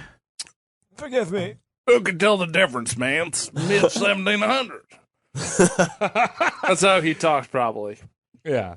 So after Rose's escape, Marquis de Sade knew he was in trouble. She went screaming off down the road. He had seen her, so like yelling after her, right? So this was his second big case against him. So he decides, I'm going to run off. I'm going to go back to my wife in Lacoste. Oh. And yeah. A couple days later, Renee, his wife, Fancy clothes. Renee appeared in France and finds Rose and was able to buy her silence for 2,400 liveries. Is that a lot? I guess so. Okay. I don't know what that is. That's French For liver sandwiches. coins. Don't they have francs? For the time. Yeah, before that. Before francs. Yeah. BF. So, but Marquis de Sade's warrant for arrest still remained. Probably because at the time, Marquis de Sade's mother-in-law had had enough. She's like, I'm not going to defend this jerk off. What's up with mother-in-laws always having enough? I can't believe it. Treacherous. So if in France, I think I mentioned this, where if you're in France and the king wanted you in jail or someone wanted you in jail, they could pay for a letters de cash, which was basically a letter to the king, which would just mean you're thrown in jail for no reason. Like if I didn't like you, Tom, I'd be like, hey, I'm going to write the king. I don't like you. You're going to jail. There's a reason that America is so prosperous in every field. Maybe we're a bit lacking in the Justice Department. Maybe we're a little bit lacking in our public servitude. But overall, I'm glad that Travis can't rape me by proxy. Same. Eventually, Marquis de Sade was captured and thrown in jail for 6 months, where at this point, after the 6 months, his mother-in-law thought he had learned his lesson once again and released him. He did not, of course, learn his lesson, and the debauchery continued. Wouldn't be an episode if he learned his lesson, right, Travis? Oh, of course. In 1771, probably due to the loads of money he was spending on mistresses and his new petite maisons, he was arrested for debt. Wow. And detained for 8 days. And then after his release, he's like, you know what? Plays aren't good enough. I've been doing these orgy plays. I want to start an orchestra. Except in this orchestra, there was no woodwinds or brass. It was skin, flutes, and ass. Really? Wow. I like that. Any percussion, Travis? Oh, yeah. Rusty trombones. Yeah, a bunch of rusty trombones. Imagine that. Watching 122-piece orchestra with rusty trombones. Round robin. Let's hear it. Let's hear it for the squeaks. You guys know who was first chair of the orchestra? I'm going to guess Sade. No. None other than Desade's wife's sister, Mary. Oh. Wife sister. What's going on there? Wife's sister fucking. Right. Cue the Brazzers music. Johnny Sins enters room. So in June of 1772, Marquis de Sade was back in his sexy town of Provence, where he and his valet, a guy named Latour, had got 5 sex workers for one of these infamous blasphemous plays. Okay, 5. So the orgy began with the Marquis letting his valet Latour fuck Mariana Levertine, while Marquis whipped her and beat off. That's how it started. That's your opening to the beautiful orchestra. Wow. Jeez. So a lot of percussion. Yeah, a lot of percussion. I'm bored. Now, as we know, getting ass play back in the time, it required a little bit of required a little bit of persuasion. I like explosion better. Can we make that a word? Explasiate it to me. So, Marquis de Sade offered Mariana an aniseed bonbon. You don't know what bonbons are, little chocolate boys? Mm-hmm. What's aniseed? That's that, like, star, the licorice? Oh, anise seed. Yeah, aniseed. Okay. Yeah. So one of those. Those are free One of almost if you live near a farm. Yeah, it's a licorice bonbon. Who doesn't want that? That's delicious. It's good. You I can don't put it want in it. boiling water. What is it? It'll clear up your voice. Black licorice? Who's taking red. one? Who's taking one? Who wants a bonbon with licorice in it? Well, it tastes like just licorice because the I red don't is like licorice. You don't like licorice, Cody? I'm sorry. You're fired from the orgy. You can never return, and I hope your cock is always flaccid. Do I get severance? Yes, the severance. I need to work that up. I need a Okay. few minutes. Would you prefer it in your bank account, direct deposit, or in a condom? Just pour wax down my birth canal. Well, it's all settled then. Here you are. There's Wait, your so- severance. So, Mike, So- you're not taking it? You don't like licorice? I don't like black licorice. I don't like the way it tastes. All right, My so dad Tom loves and it. I... I'm like, ugh. Tom and I are the two that are fucked in this situation because little did Mariana know Marquis de Sade had spiked the bourbon with Spanish fly.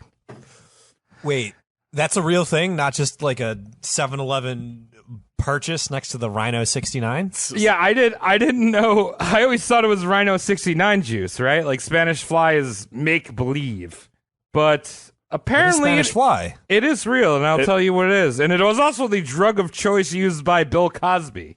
What the? It's real. What the fuck is it? Yeah, It makes you horny and stupid. I know, but what's the chemical makeup? I'll tell you. So it comes from the wings of the blister beetle, a certain Okay. beetle that's located in Spain, thus Spanish I fly. would assume, aka Spanish fly. So the poison itself is a cantharidid. Cantharidid. And Spanish fly had actually been used for centuries for its maddening aphrodisiac. It was used in Roman orgies as well as European nobility to get their dry old wife to fuck them because they're ugly nobles. Okay, so it's like frenzy Viagra. Yeah, so it's actually a poison. Sure, yeah. Yeah, so in small doses, Spanish fly will give you a warm, fuzzy feeling, get that pussy super wet, that cock super hard, and by that I mean it will cause swelling in your genitalia. Okay. Swelling is good. Yeah. They said that it could keep like a man erect for over 4 hours. You long gotta time. call your doctor. Yeah. Tom's Googling how to get it. Yeah, I'm just looking it up because you said Bill Cosby was into it. So like Amazon. My favorite comedians. You know, I always like to reference. I'm not partaking, but my favorite comedians. I feel like this is something that you say Bill Cosby, love him, want him on a shirt, want don't Chris D'Elia, want him on a shirt, Brian Callen, want him on a shirt. Whoa! What did Brian Callen do now? He's a raper. Unfortunately for you, if you go to 7-Eleven and you're like, should I get the Rhino 69 or the Spanish Fly? The one with Goku on the package. Yeah, the Goku 69, as Mike gets before. It'll make you last long. Yeah. Super Saiyan long. Unfortunately for you, the FDA does not allow Spanish Fly, the real Spanish Fly, in the U.S. It's illegal because it's a poison that rips up your insides while you're horny as fuck. Well, someone else is ripping up your insides. Yeah, your stomach and intestines are actually getting a chemical peel. Obviously, there's gastrointestinal problems, kidney failure, seizures, vomiting and pissing blood, and of course, death if you take enough of it. So, Doesn't sound like fun. where's the problem? But no worries, it's in the moment, right? Say Marquis de Sade, he only put a little bit in the bonbons, and now he's getting his anal action, right? With these drugged prostitutes. And This is his amazing. valet. You know, this guy right here. I'm glad you can relate to him. I don't relate to this guy at all. Yeah, you do. That's how you started the damn episode. I'm just saying there's tons of bondage and whippage. The girls are having fun, partying, You've whatever. done goddamn episodes on genocidal maniacs. Yeah, You but I can't don't relate to them. Travis was like, let me tell you what I go to. Because that's my Travis voice. And it's not how he sounds, it's the character. I don't hear it. All right, so Let me tell you what this guy did and why I'm into it. the whole show And is then the episode roasting starts, and then it's jackasses, about Tom. rape. I know. So the problem with like sneaking Spanish Fly into bonbons, right? That people like to eat a lot of. Yeah. Oh, artificial chocolate is that people are going to eat a lot of chocolates. So this girl Mariana eats a lot of these bonbons because she's a fat hoe, and the next morning she Yeah, I like how Travis is like, don't kink shame me, but this fat hoe ate too many bonbons. The next morning, she's violently vom. I mean, no. I mean, in all honesty, there's no consent here. He spiked bonbons, so that's fucked. But anyway, so the next morning, he wakes up and she's vomiting, bile, and puking up intestinal and stomach lining. There's another girl who also could not resist the chocolate goodness who was doing the same thing. The two of them went and got examined by a doctor, and he said they had been poisoned, so they went to the police. And Mariana was able to get immunity in regards to talking about the sodomy because Marquis de Sade already had a repertoire of rape. Repertoire. A repertoire. Repertoire. It's right there on the tip of our tongues. I did it. The news got out to Marquis de Sade, and he was on the run once again. He's like, fuck this, I gotta bail out. He goes back to his chateau, Lacoste, where himself, his valet, Latour, and his wife's sister, Mary, packed their bags and headed off to Sardinia. Before they had left, Mary signed a letter in her own blood confessing her love to him. Very gothy. That must Wow, have was she on her period? Because it's gross. If it's that time of the, it's too easily gross. If it's that time of the month, if it's not the time of the month, that's epic and awesome. But Yeah. Marquis de Whatever. Sade took the alias of the Count of Maison. Jeff Bezos. the Count of Corn.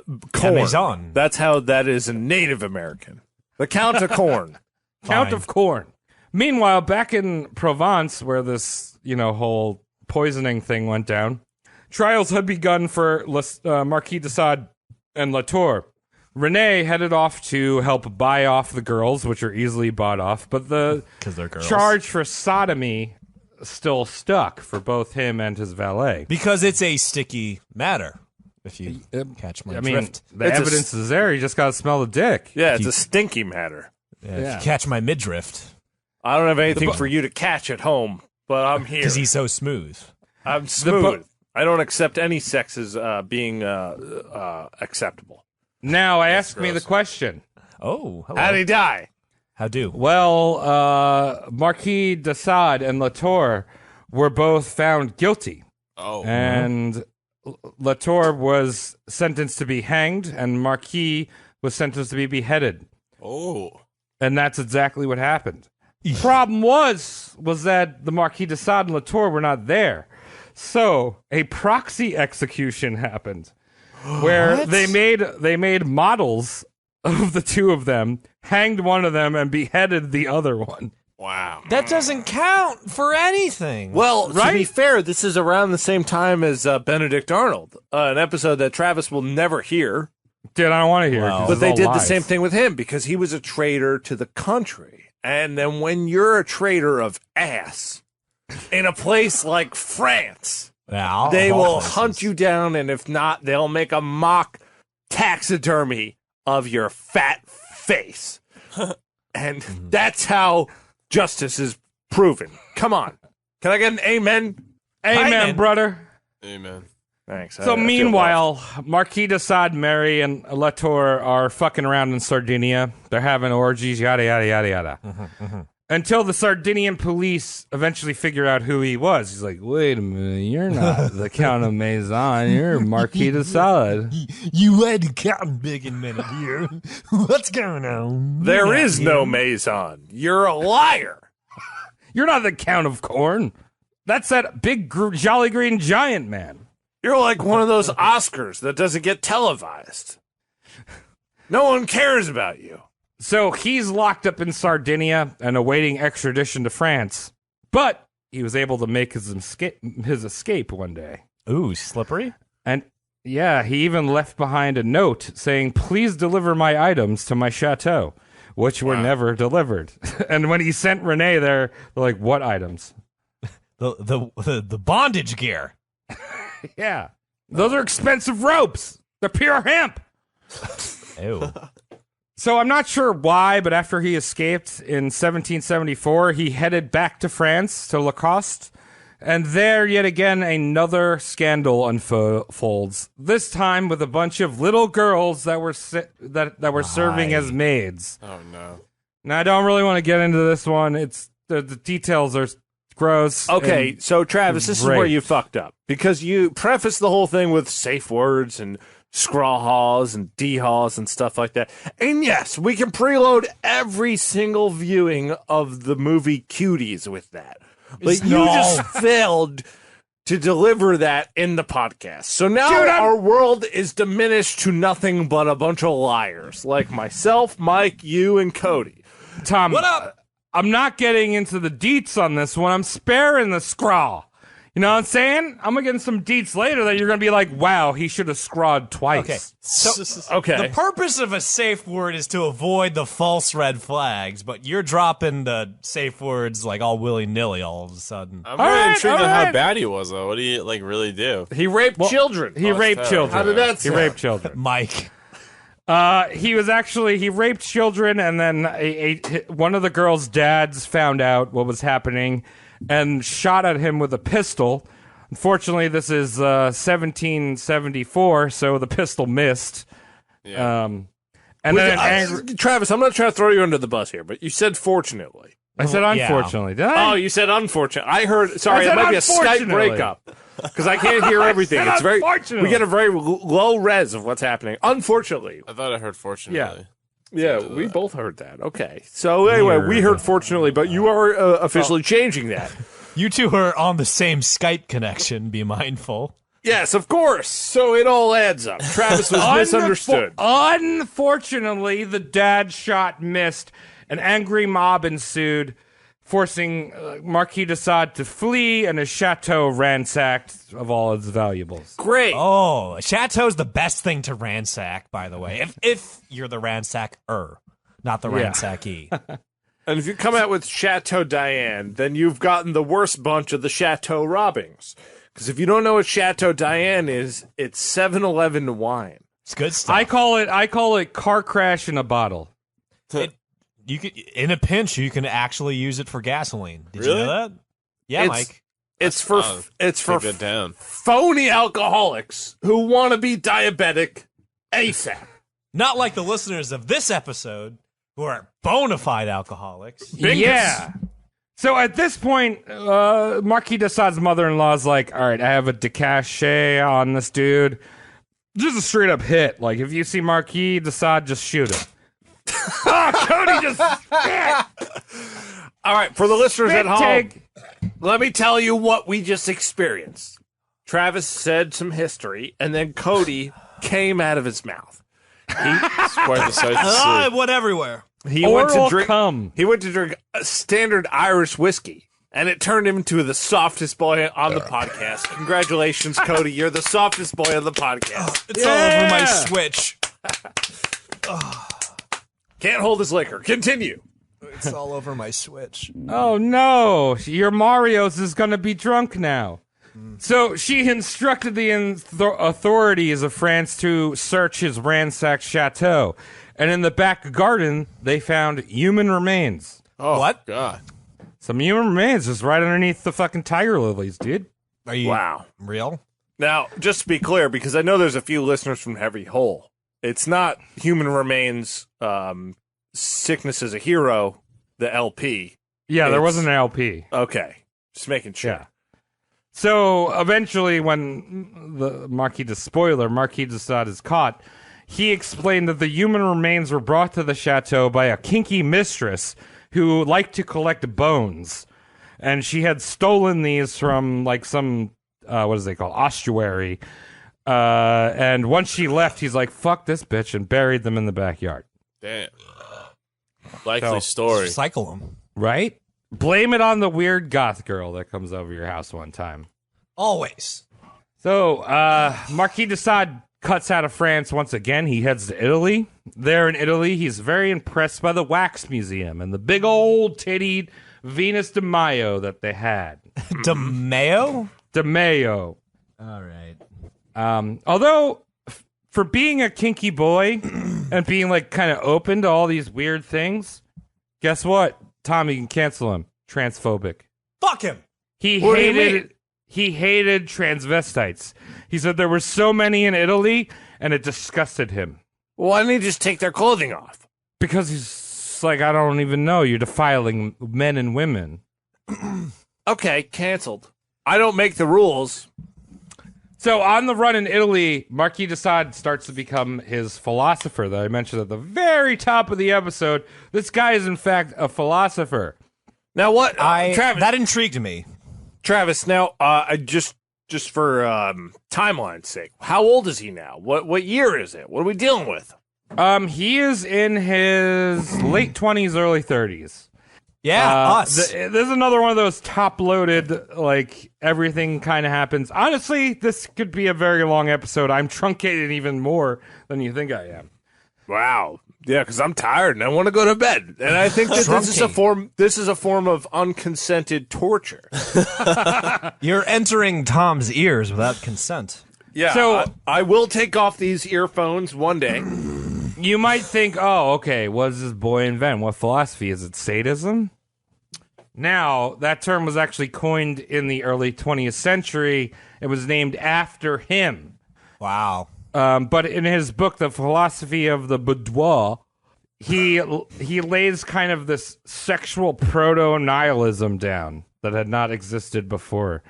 So Wait. Sorry. Philosophy of the boudoir or whatever. Yeah. Does that just mean like the philosophy of the fucking place or something? Yeah, exactly. Wow. So Boudoir. So this is kind of like a proto-nihilism before Nietzsche and all this stuff. And it's like a moral anarchy where anything goes. So the way he saw it was that there were no rules in nature, and animals were free to rape, murder, poop anywhere they wanted. And humans were animals, so therefore they shouldn't obey the laws of nature, which are no rules. So what you're saying is that a man at the age of 30-something-ish Can poop anywhere. came to the same exact conclusion that a 14-year-old American boy in the 21st century would have. Yeah. Dude, in Call of Duty, Brilliant. I can shoot a man in his pee-pee in Yeah. Call of Duty. Yeah. In Well, Minecraft. This came full circle. I could do whatever I want. I can listen to whatever Motionless in White song first comes to my iPod. I can listen to everything that Spotify tells me to, and I don't care about what my parents are. I don't care about if I have to listen to WAP to be cool. I don't care if I don't want to listen to WAP to be cool. Wow, amazing. Great guy. You figured out that we shit. Yeah. It's dumb philosophy. Excuse me, I have been drinking. I'm sorry if that didn't make any sense. It is a dumb philosophy, but these books that Marquis de Sade wrote would become part of the study of philosophy. Philosophers, or I guess historian philosophers, would look at this and be like, this is a philosophy to the extreme. Some of his later works would instantly be banned and hidden away over the centuries. But more on that shortly. So Marquis de Sade heads back. At some point he's in Italy and he decides to return back to France. And where he's like, let me go to Paris. And he's instantly arrested by a special investigator hired by his mother-in-law. Great. So lucky for Marquis de Sade, he wasn't instantly burned on the stake for the sodomy charges. But, as I said, his mother-in-law had a decash on him. So Sade was locked up with no trial for an indefinite sentence. Damn. And although you would think Renee would be like, fuck this dude, she still advocated to her mother to release him. Well, she's an idiot. She seems to be the problem here. Yes. So his jail sentence ended up being 12 years at this point. It's a long time. Wow. Now, the Marquis de Sade was thrown into some of the worst prisons in France. I'm talking rats, freezing, no light. This wasn't the special noble treatment that, say, our past roast William Chester Minor got, where he's like, I have a hotel suite. It's like, no, this dude just like thrown into a fucking cell. Yeah, I mean, it kind of balances his life, though. This is the kind of guy who did so much pleasure on the outside Yeah. that he needs a little bit of humbling. He needs to be thrown next to the boiler. And the boiler never needs to be on. He just needs to be next to it. Yeah. Right, so all this pleasure outside switched inside. So the one thing he was allowed to do was write. He was given like a pen and paper and like you can write. So this is where he would pen some of the most sick, fucked up books ever to be written in history. Ooh, the Communist Manifesto? Yeah, bro. Very Dude, sick Anarchist Guide to Jerking Off at Pornhub. Because we all need instructions for that. So these books were the trifecta. The first one, 21 Days of Sodom. Whoa, hey, this is Travis, future Travis here, coming to you. And I know, the name of the book is not 21 Days of Sodom. For any of you creeps out there, like myself, that actually own it, I have the Penguin Classics. It's got a nice butt on it with an upside-down crucifix. Really good for the shelf. But the name of the book is 120 Days of Sodom. I don't know why I messed it up, but, numbers are hard. Sometimes we all have problems with numbers, and I want you to know you're not alone. There's only 3 digits of pi, and a phone number has 69 numbers in it. So basically, I just wanted to make that clear. And I hope you're getting sick to your stomach by Marquis de Sade right now. And Zwick, take it back to the show. Justine and then Juliet. Now, to give you some perspective on these books, there was a huge legal battle for these books to be published in France in the 1950s. Keep in mind, we're in the 1980s, or in the 1780s right now. Okay. Especially 21 Days of Sodom. The court actually decided for the publishing of them to be banned for the safety of the public. Wow. Justine and Juliet had some light publishing in the early 20th century, but 21 Days of Sodom remained a banned book, being published only underground. Think of it kind of as like the Ring tape, right? Like, this book is being passed around from person to person. It's my favorite Jim Carrey movie. Yeah. A copy would pop up here in Paris or in London or New York, but it was always hush-hush. It wouldn't actually be published for the masses until the late 80s, early 90s in the mass market. So that's almost 200 years after the book had originally been written. Mm-hmm. Wow. And if he had written that in America, it would have been published instantly. Well, right. I was saying, like, people nowadays, I feel like, are kind of desensitized to violence, not things like Saw and whatever. But reading this even pushes my line of, like, should I be reading this book? And I'm not trying to, like, spooky you, but, like, spooky. It's fucked up books. And we're going to hear a little bit about it in a bit. And also for you true crime junkies out there, an underground copy of the book Justine, not 21 Days of Sodom, was found in the library of the 1966 Moors murderers, who were those English serial killers that were. Yeah, those that was a couple that murdered children's. Yeah. So in England of all places, you think teas and crumpets, but then also murder does happen. It's not just Wallace and Gromit. Okay, dude. No, Wallace and Gromit. That penguin has murdered and raped. Yeah, well, he's done more rape than murder because it's a body count that you're after. But anyway, so they had seen this book, Justine, in the Moors murderers library, and they had mentioned it when they were interviewed after they were caught. So just kind of like the video games of the 1990s where they're like, this made them do it. This book the publication was pushed back even further because they were like, this book made them do it. So let's talk about the worst of the lot. Marquis de Sade's first gore-erotica novel, 21 Days of Sodom. What the fuck was that word? Gore-erotica. Nice. So at this point, Marquis de Sade had been transferred to none other than the Bastille. You guys know that one? The French Revolution? Not good stuff.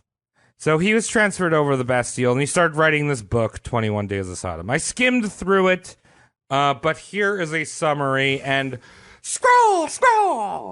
Wow. Skip this shit if you're at work right now, because it's fucking gross. Turn it up if you have any integrity. Yeah. So the story is about 4 old aristocrats. One of them is the Duke, who poisoned his mother to inherit her wealth. The Bishop, who refuses to have vaginal sex, but is into a bit of snuff. The President, who is covered in filth. He's so dirty that there's an inch thick of crust around his dick and anus. Whoa! And the Banker, who is effeminate and enjoys getting fucked in the ass. Okay. Yeah, so it's a Clue episode or a Clue game. Yeah. Who done it? All of them. It was the Bishop with his cock in the mouth. So these 4 men are libertines, the person that the group that Marquis de Sade aspires to. So them and their wives and families go to a castle complete with a harem, mainly of underage boys and girls between the ages of 12 and 15. They lock themselves in this castle for 5 months. Note there are also kids younger than that in this harem, like 5, just like children. No. Jeez. So the book is laid out like procedural in like days of the month. So it's like the month starts and it talks about each day of this twisted theme of these things these men indulge in. Okay. So in November, it's the month of simple passions. That means that it's things that do not involve penetration. So things like bondage, whipping, jerking off in the faces of children, pissing, and of course drinking piss, and of course scatology. Of course. Eating poop. Of course. Yeah, all right, Tom. So Tom is going to he hasn't read this. Tom is going to read the gross, fucked up shit from all these months. Our man then gets up in a frenzy, his hard, rampant prick glued to his belly. Ooh. Do as I did! He tells me, do as I did. I just need some shit before I can give you cum. I promptly take his place and bend over. He kneels down as he said that he would, and I lay in his mouth an egg I've been keeping to this end for 3 days. As he received it, his cum lets fly, and he throws himself backward, roaring in pleas, but without swallowing or even keeping for a second the turd I had just deposited into his mouth. Shiza stuff. Fuck. Weird. Yeah, so we're talking about fucking coming and shitting in mouths. Mike, how do you feel about that? You look great. The shit part is perplexing. But Is it? Hey, to each their own, that's what they say. You do look a little green, Mike. I had Taco Bell before. I kind of feel a little sick, too. All right, yeah, that makes sense. Mike's the I true gotta sadist deposit in a this turd group. in a little bit. If you want to experience this, get a bean burrito from Taco Bell and don't eat it. Squeeze it into your mouth while jerking off. Yeah, I've seen that's the softcore version of that. Squeeze it out my ass later. So, December was the month of complex passions. Now, at this point, Sade was only able to write the first month of this book. The rest is laid out in notes for every following month that he kept pretty good notes of. The complex passions include sacrilege, vaginally raping female children, incest, and flagellation. No, thank you. Good. So, Tom... kind of want to throw up, but So, Tom, yes. I'm going to see if I can make you throw up by reading these quotes. Will I have to read this? Yeah. Okay. So here's one of the libertines in the chapel of the castle. He has a naked whore straddled a large crucifix.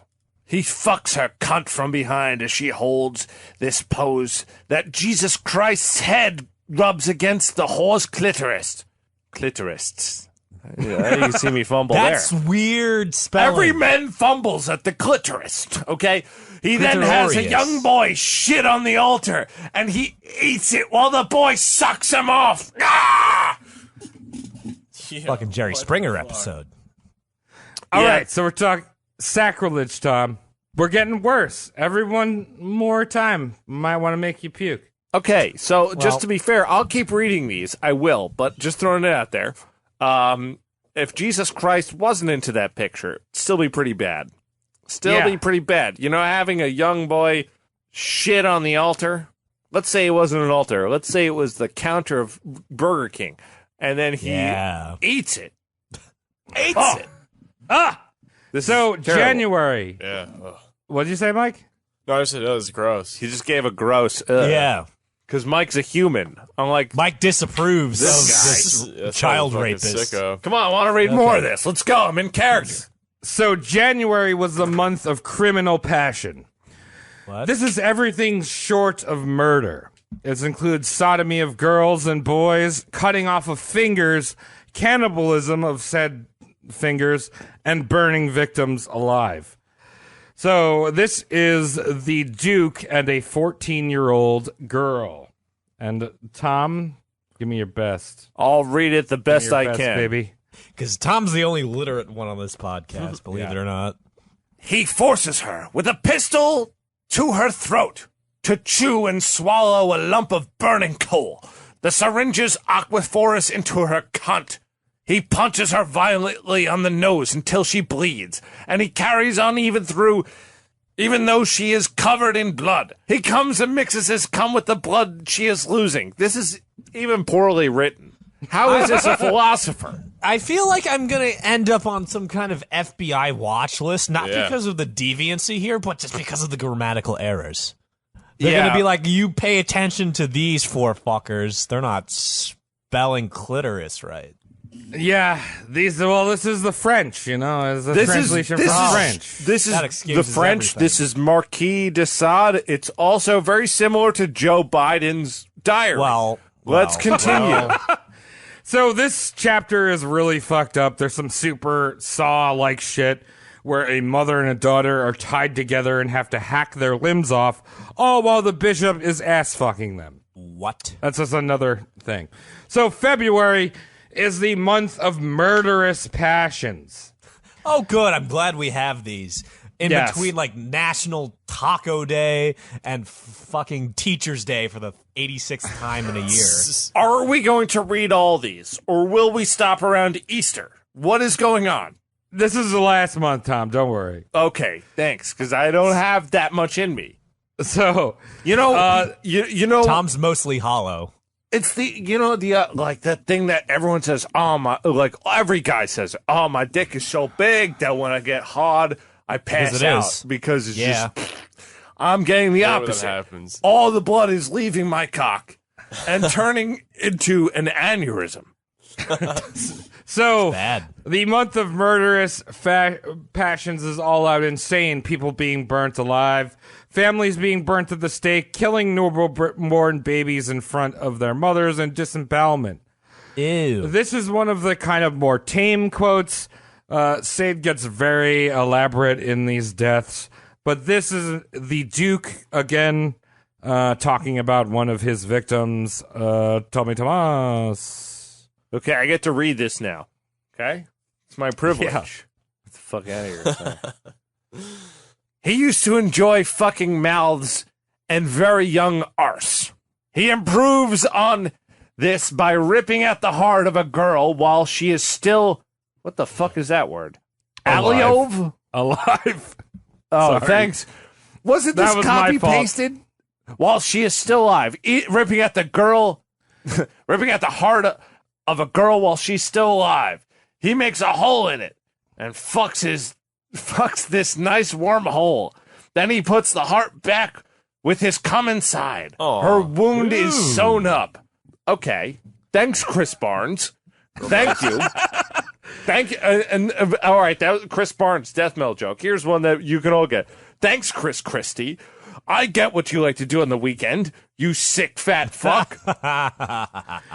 Right, so this is the last month. The final month was not written in the notes, but as you can tell, it's really gross. There's fucking infants being fucked, and it's gross. Yeah, gross. So, I hate this See- episode. Marquis de Sade is writing this in the Bastille in 1785. And what do we know that's happening at the Bastille in 1785? Is it burning? The revolution, dog. Uh-oh. Get it done. Right outside, large crowds are gathering around the Bastille, and Marquis de Sade, from his small window, starts instigating the crowd, saying that the guards are slitting their throats. He's like, yo, Wow. I'm not writing disgusting porn in here. They're slitting our throats. Right. It makes sense. So interestingly enough, you think of that about the Bastille as this big moment in French history, and I mean it was. Yeah. They stormed this big castle, but at this point it had largely been abandoned. There was only 7 prisoners in the Bastille. And a bunch of sawdust. Yeah. But the revolutionaries wanted to storm it just because it was a looming structure of oppression. So after the Marquis had yelled, the guards are cutting our throats, he was removed and transferred to another prison. But this had incited the crowds, and 11 days later, they stormed the Bastille, starting the French Revolution. Wow. Amazing what you could do when you're on the side of a rapist. And French. Interestingly enough, before Marquis de Sade was transferred to his new prison, he hid this scroll of 21 Days of Sodom behind a painting he was allowed in his cell. Now, some dude found it just before the storming, and he held on to it. He's like, I don't know, this is fucking sick. I'm going to jerk off to it later because I'm fucked. Oh, I love this shit. I'm in the Bastille. I'm gonna.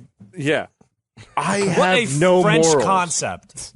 What a French fucking concept to have paintings in cells. Yeah, right. Yeah. Yeah, So right? this manuscript was traded hands a bunch of times. It was first published in 1905 by a Berlin psychiatrist Ooh. before it was quickly banned instantly. But the manuscript was last sold by a Swiss collector for 7 million euros in 2004. A lot of money. Whoa. It was then again auctioned off in 2017 when French authorities seized it and declared this filth a national treasure, so it could Yeah, not be baby. sold again. Yeah. So what you're trying to tell me is that Trump has been trying to take down the French people all this course. time. Trump people and Epstein. To get his hands on the original 21 Days of Sade, so he can use it as a cum rag. Right. Well, he's trying to protect everyone. And he's doing a great job. He really is. I haven't been harmed one bit.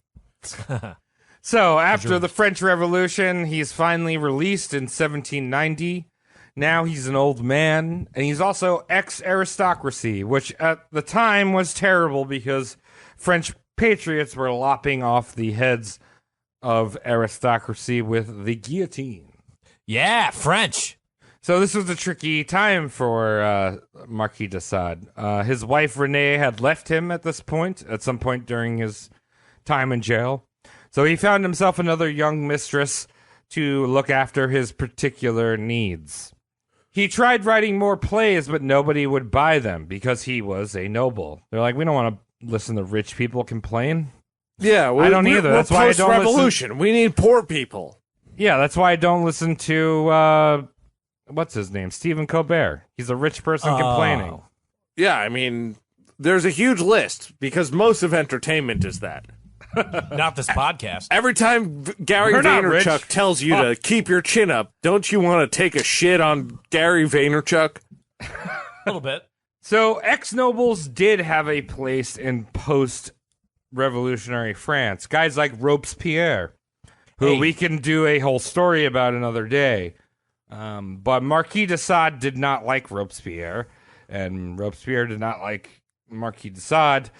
Interestingly enough, one of the things about Robespierre is he loved corporal punishment. He loved the guillotine, and Marquis de Sade was against corporal punishment, which is interesting because he writes about killing people all the time. Robespierre sounds like a routine that synchronized swimmers do, where they ejaculate at the same time. Travis, my friend, you're saying corporal punishment. Are you meaning to say capital punishment? Yes, capital punishment. Yeah. Corporal punishment is a swift spank on your patootie. See, I got my Capital bondage punishment in is capital. a fucking guillotine. Yeah. Slicing off your fucking seed, too. De Sade is only about corporal punishment. Yeah. He wants Capital. to walk into a Pizza Hut and get corporal punishment. You want extra garlic on the Bend over, Corporal. you savage piece of shit. I'm going to beat the fucking garlic out of you. Oh, no. My knots. At this point, Marquis de Sade disavowed the writing of his book, Justine. He thought that 21 Days of Sodom had burnt with the Bastille. Little did he know that it was saved. But he disavowed Marquis de Sade, he disavowed Justine, and then he rewrote it, a censored version of it. He was also able to secure a position as a judge, which is like, you've got a serial rapist, but whatever, it's a new France. We're going to elect this rapist as a judge. So open-minded. Until the revolutionaries noticed that one of his sons, along with a bunch of other expat nobles, were forming like an alliance outside of France to take back France. So Marquis de Sade is like, no, I don't give a shit about my son. I never cared about him. Don't worry about it. Like, that's not me.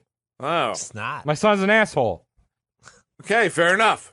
Yeah. But they ended up locking him up yet again. This was also a power play from Robespierre because Robespierre, another reason why he didn't like Marquis de Sade was that Marquis de Sade was an atheist, and he often joked about the fact that the Virgin Mary could never have been immaculately conceived. She was just a whore. And she probably wasn't good in bed either. Yeah, and Robespierre didn't like that. So he's locked up. He's sentenced to be guillotined. But lucky for Marquis de Sade, he has a courtside seat to the guillotine. He's watching people's heads lop off every day. Oh, good. But lucky for him, Robespierre's head would hit the bucket before he did.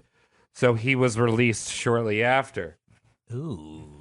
Now, Marquis de Sade released another version of Justine. Even he kind of pulled back the censorship of the book, and now it was complete with pornographic images from the scenes in Justine. Awesome. Napoleon read the book and said it was the most vile, ill-conceived book he had ever written, and threw Marquis de Sade back into jail. Imagine if you could do that. Imagine if you could watch a movie. Like, imagine if I could throw Ryan Murphy, the guy who wrote all the American Horror Story and his new release, Ratchet, the worst thing I've ever watched. Throw him in jail. If I could throw that guy in jail or at least get a petition going that was legally recognized by the government, not one of these fake petitions that people pass around. Fuck! Put him in jail. Put Ryan Murphy in jail. Yeah, Napoleon's like, fuck this dude. He wrote fucking Francis Horror Story. I'm going to throw him in jail. Right. Sure. Good. So once in jail, Marquis de Sade started seducing young boy prisoners, to which they were like, let's just put this guy in the asylum finally. He's fucking insane. Yeah, right. Sure. Jeez. Well, he's a rapist. He's a pro-raper. He's Tony Hawk pro-rapist. Tony Hawk, pro-rapist. Yeah. Now, and I'm not calling Tony Hawk a pro-raper. No, the phonetics work well. But yeah, Tony Hawk is on his own. He's got a family. So when you're in the asylum, there's a little bit more liberties that you're given. You're allowed to go into the town as long as you have people hanging out with you. Oh, good. So in 1807, this dude who has gout, he's partially blind from being in a dark cell for about 20 years. He wasn't going to stop his libertine movement. He got himself a 12-year-old mistress named Madeline. Ew. He's at the ripe old age of 70. But the sickest part about this was that the girl's mother approved of it. She's like, yeah, you can fuck this 70-year-old ex-noble. She signed the permission slip. Gross. No. In Sorry, Tom, what? No, I was just grunting with... Disgust. I wouldn't call it disappointment or disgust. Disgust? It's more of like disbelief. Like, what is happening? Some kind of diss. When did we... Yeah, it is a diss. You're right. You're right, Cody. I can't figure out the diss, but it's a true grunt. Continue, Travis. I'm sorry to cut you off. I didn't mean to. Disgruntled. So in 1814, at the age of 74, he was still horn dogging it up with his now 17-year-old Madeline, shaving her pubes and some light whipping here and there. Those are some of his favorite activities. Okay. We're adults, Travis. Please don't talk about that. Now, give me the question, dog. Mike, do it. Mike, you have been passing out for the last I'm half so hour. sorry. I don't mean.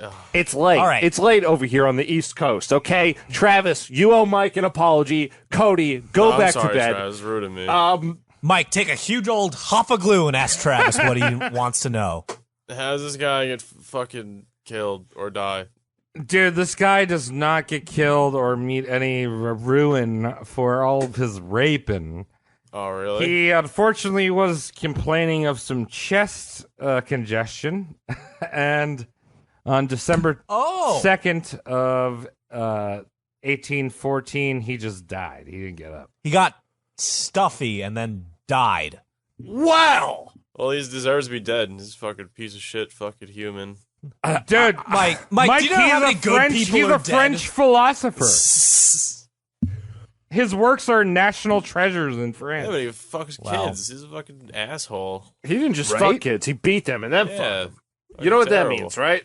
This He was a episode's regular over? Walt Disney. Oh, no. Cody, this episode is not over. I have a little bit of postmortem. I know it's a fucking long show, but in his will, he instructed his body not to be opened, like cut open. And He doesn't want to be penetrated. he's like, no, dude, I talk about flaying people in my books, but don't flay me. Well, to his defense, there was probably some file irons in there that he had inserted in his younger days, and he'd prefer not to be discovered. Right, so he's like, don't cut me open, and I don't want to be buried with a coffin. I just want to rot away under some trees. That was not followed. He was given a coffin. His son found all of his works. A lot of them were unpublished and burnt them. So what I'm talking about, these like trinity of gross books that he wrote, that might have only been the iceberg or the tip of the iceberg. Amazing. Gross. But a few decades later, a phrenologist, one of our favorite boys on the show, Skull Boys. Cody, you want to refresh us on what a phrenologist is? Phrenology is the guy who claims to be a doctor, goes and feels all the lumpies on your head and tells you what you should masturbate to. Right, so a phrenologist dug up Marquis de Sade's grave, removed his skull, and studied it. Now, the irony of this completely legitimate science, probably up there with Reiki and acupuncture. Those didn't involve, well... No, but this is child like touching. Cody, this is a legit science Fine. right now. So phrenology, they determined that Marquis de Sade's skull reflected a fierce religious faith and resembled all aspects of a father of the church. Well, you can't argue with that. Science will bring you home every time. To the truth and nothing else. And that is Marquis de Sade. I'm so glad that you guys stuck around because it got gross. Little bit. Squaw. Well, look, he's into child rape, stuff like that. He really should have been involved with the church, because I hear that there's a healthy community amongst the Catholic religion yeah. involved. You got a 401k. And maybe that's just where he needed to be. This is what happens, folks, when you ignore your religion, okay? So we're all going to take a step back. We're going to get into our religions, and we're not going to rape children unless we're in the Catholic Church. And then... It's okay. That's why I'm Jewish. All right. I don't... Everyone put their hands in the middle right now and just be like, don't rape kids. Well, There you go. I don't want to rape rape kids. kids. I'm just saying I'm putting my religious in BDSM, dog. Okay, that's your religion, where they also Fine. happen to rape kids. But it's fine. It's a tale from yesteryear. Thank you for doing. Priests rape kids. Yeah. All joking aside, he sounds like a class act bastard. So thank you for bringing him in. I didn't really know much about him. I knew he was depraved. That's all I really knew about him.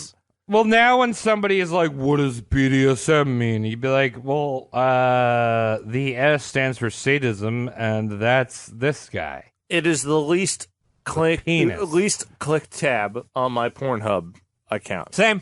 I do not touch that. Yeah. Dude, my cookies are full, dude. You only have cookies. You're basically cookies. You like cookies too much. I'm all like cookie. Oscar the Grouch. I'm a cookie trash. You got two of the Sesame Street characters conflated there. Mikey, what do you think? About him? No, I'm asking about Travis. We know Mark de Sade is a bad man. What do you think about Travis Travis? bad for liking BDSM? Yeah, do you think he's bad? Do you think he likes too many cookies? I mean, There's only one right answer. to each their own, that's what I say. No, look, boys and girls. It's not all an about answer. consent, dog. It's all about consent. consent, That's all I gotta yeah. say. Consent. Do you ask the consent of the Chips Ahoy? Do you ask the consent? Well, I guess. Dude, the Keebler elf You should. consented. The Keebler elf consented me to stick my dick in that cookie Which to is use good. as Your Honor. lubricants. Travis, I'm happy for you. I want one of those cookies right now. Fuck, those things are so good. Mike's All right. passing out. Chocolate one? The cookies Travis sticked his dick into, Mike? If you found yourself hard at any point during this episode, Call you 1-800 Travis Legion with 2 E's on Instagram. or jump off a Facebook. bridge. My name is Tom. No. Let's sign out. Minus the kids All right. stuff. Okay. Let's sign out the episode before we get into more Bye. trouble. And canceled. Yeah. All right. Thanks so much for listening to Roast Mortem episode of Marquis de Sade. Wow. A real global man. You're a trooper. A real So- rapist. If you want to hear more stories like this, go to our Patreon, patreon.com/roastmortemcast. You know Yeah. what you'll get there? You'll get the opportunity to give us money. Yo, if you want to get all of it, go to roastmortemcast.com, dog. Right? We Oh, have yeah. a website now. Look at that. Yeah. Mike, what's your favorite website? RedTube. RedTube. Okay, great. Mine Old is man, Roast Mortem Why Cast. do you like that? It's because it's the worst one. I think I'm gonna add a tab on roastmortemcast.com to links, and it's just gonna be like Pornhub or Red. Oh, mine's Bing, I think. Yeah, Dude, make it like and Mike's there's- choice or My something. website's Bing. Right. Bing is there for you, Mike. What have I always told you? Being your older cousin. Okay, thanks for Mozilla listening, everyone. Firefox, too. I Thank love you. that. All right, bye, bye, bye. Thank you, Consent is king. Consent. Okay, we're starting the show now. Hello, welcome to Roast Mortem. Woo! It's a show. It's the #1 search result on Bing. It doesn't matter what you search for, you will find yourself looking down the tube of one of our dickholes. My name is Tom. I'm searching for fresh asparagus. Roast mortem cast. That smells the same. Smells the same as urethra. I will be your Cody for this evening. Yeah, I'm Mike. I'm learning how to talk into a microphone. Oh, boogers came on. You have any napkins in Did here? you just get a booger all over this microphone? my God. No, Mike, no, it's That's in an my nose. RE20. Oh, It's Those in the are hook. expensive. I don't have any tissues down here. I just cleaned this place Are you up. taking a break? All right, we're starting the show over because No, we're not. We're waiting for Mike to get a fucking tissue while we say how our weeks are going. I'm making this. I'm calling the shot. We're starting the show over again. I need momentum. Well, He's I'm got calling boogers. the administrative shot. This is getting tucked in the ass of the episode. That's fine. And so he's just stuck hanging out with his mom in this Hotel Conde.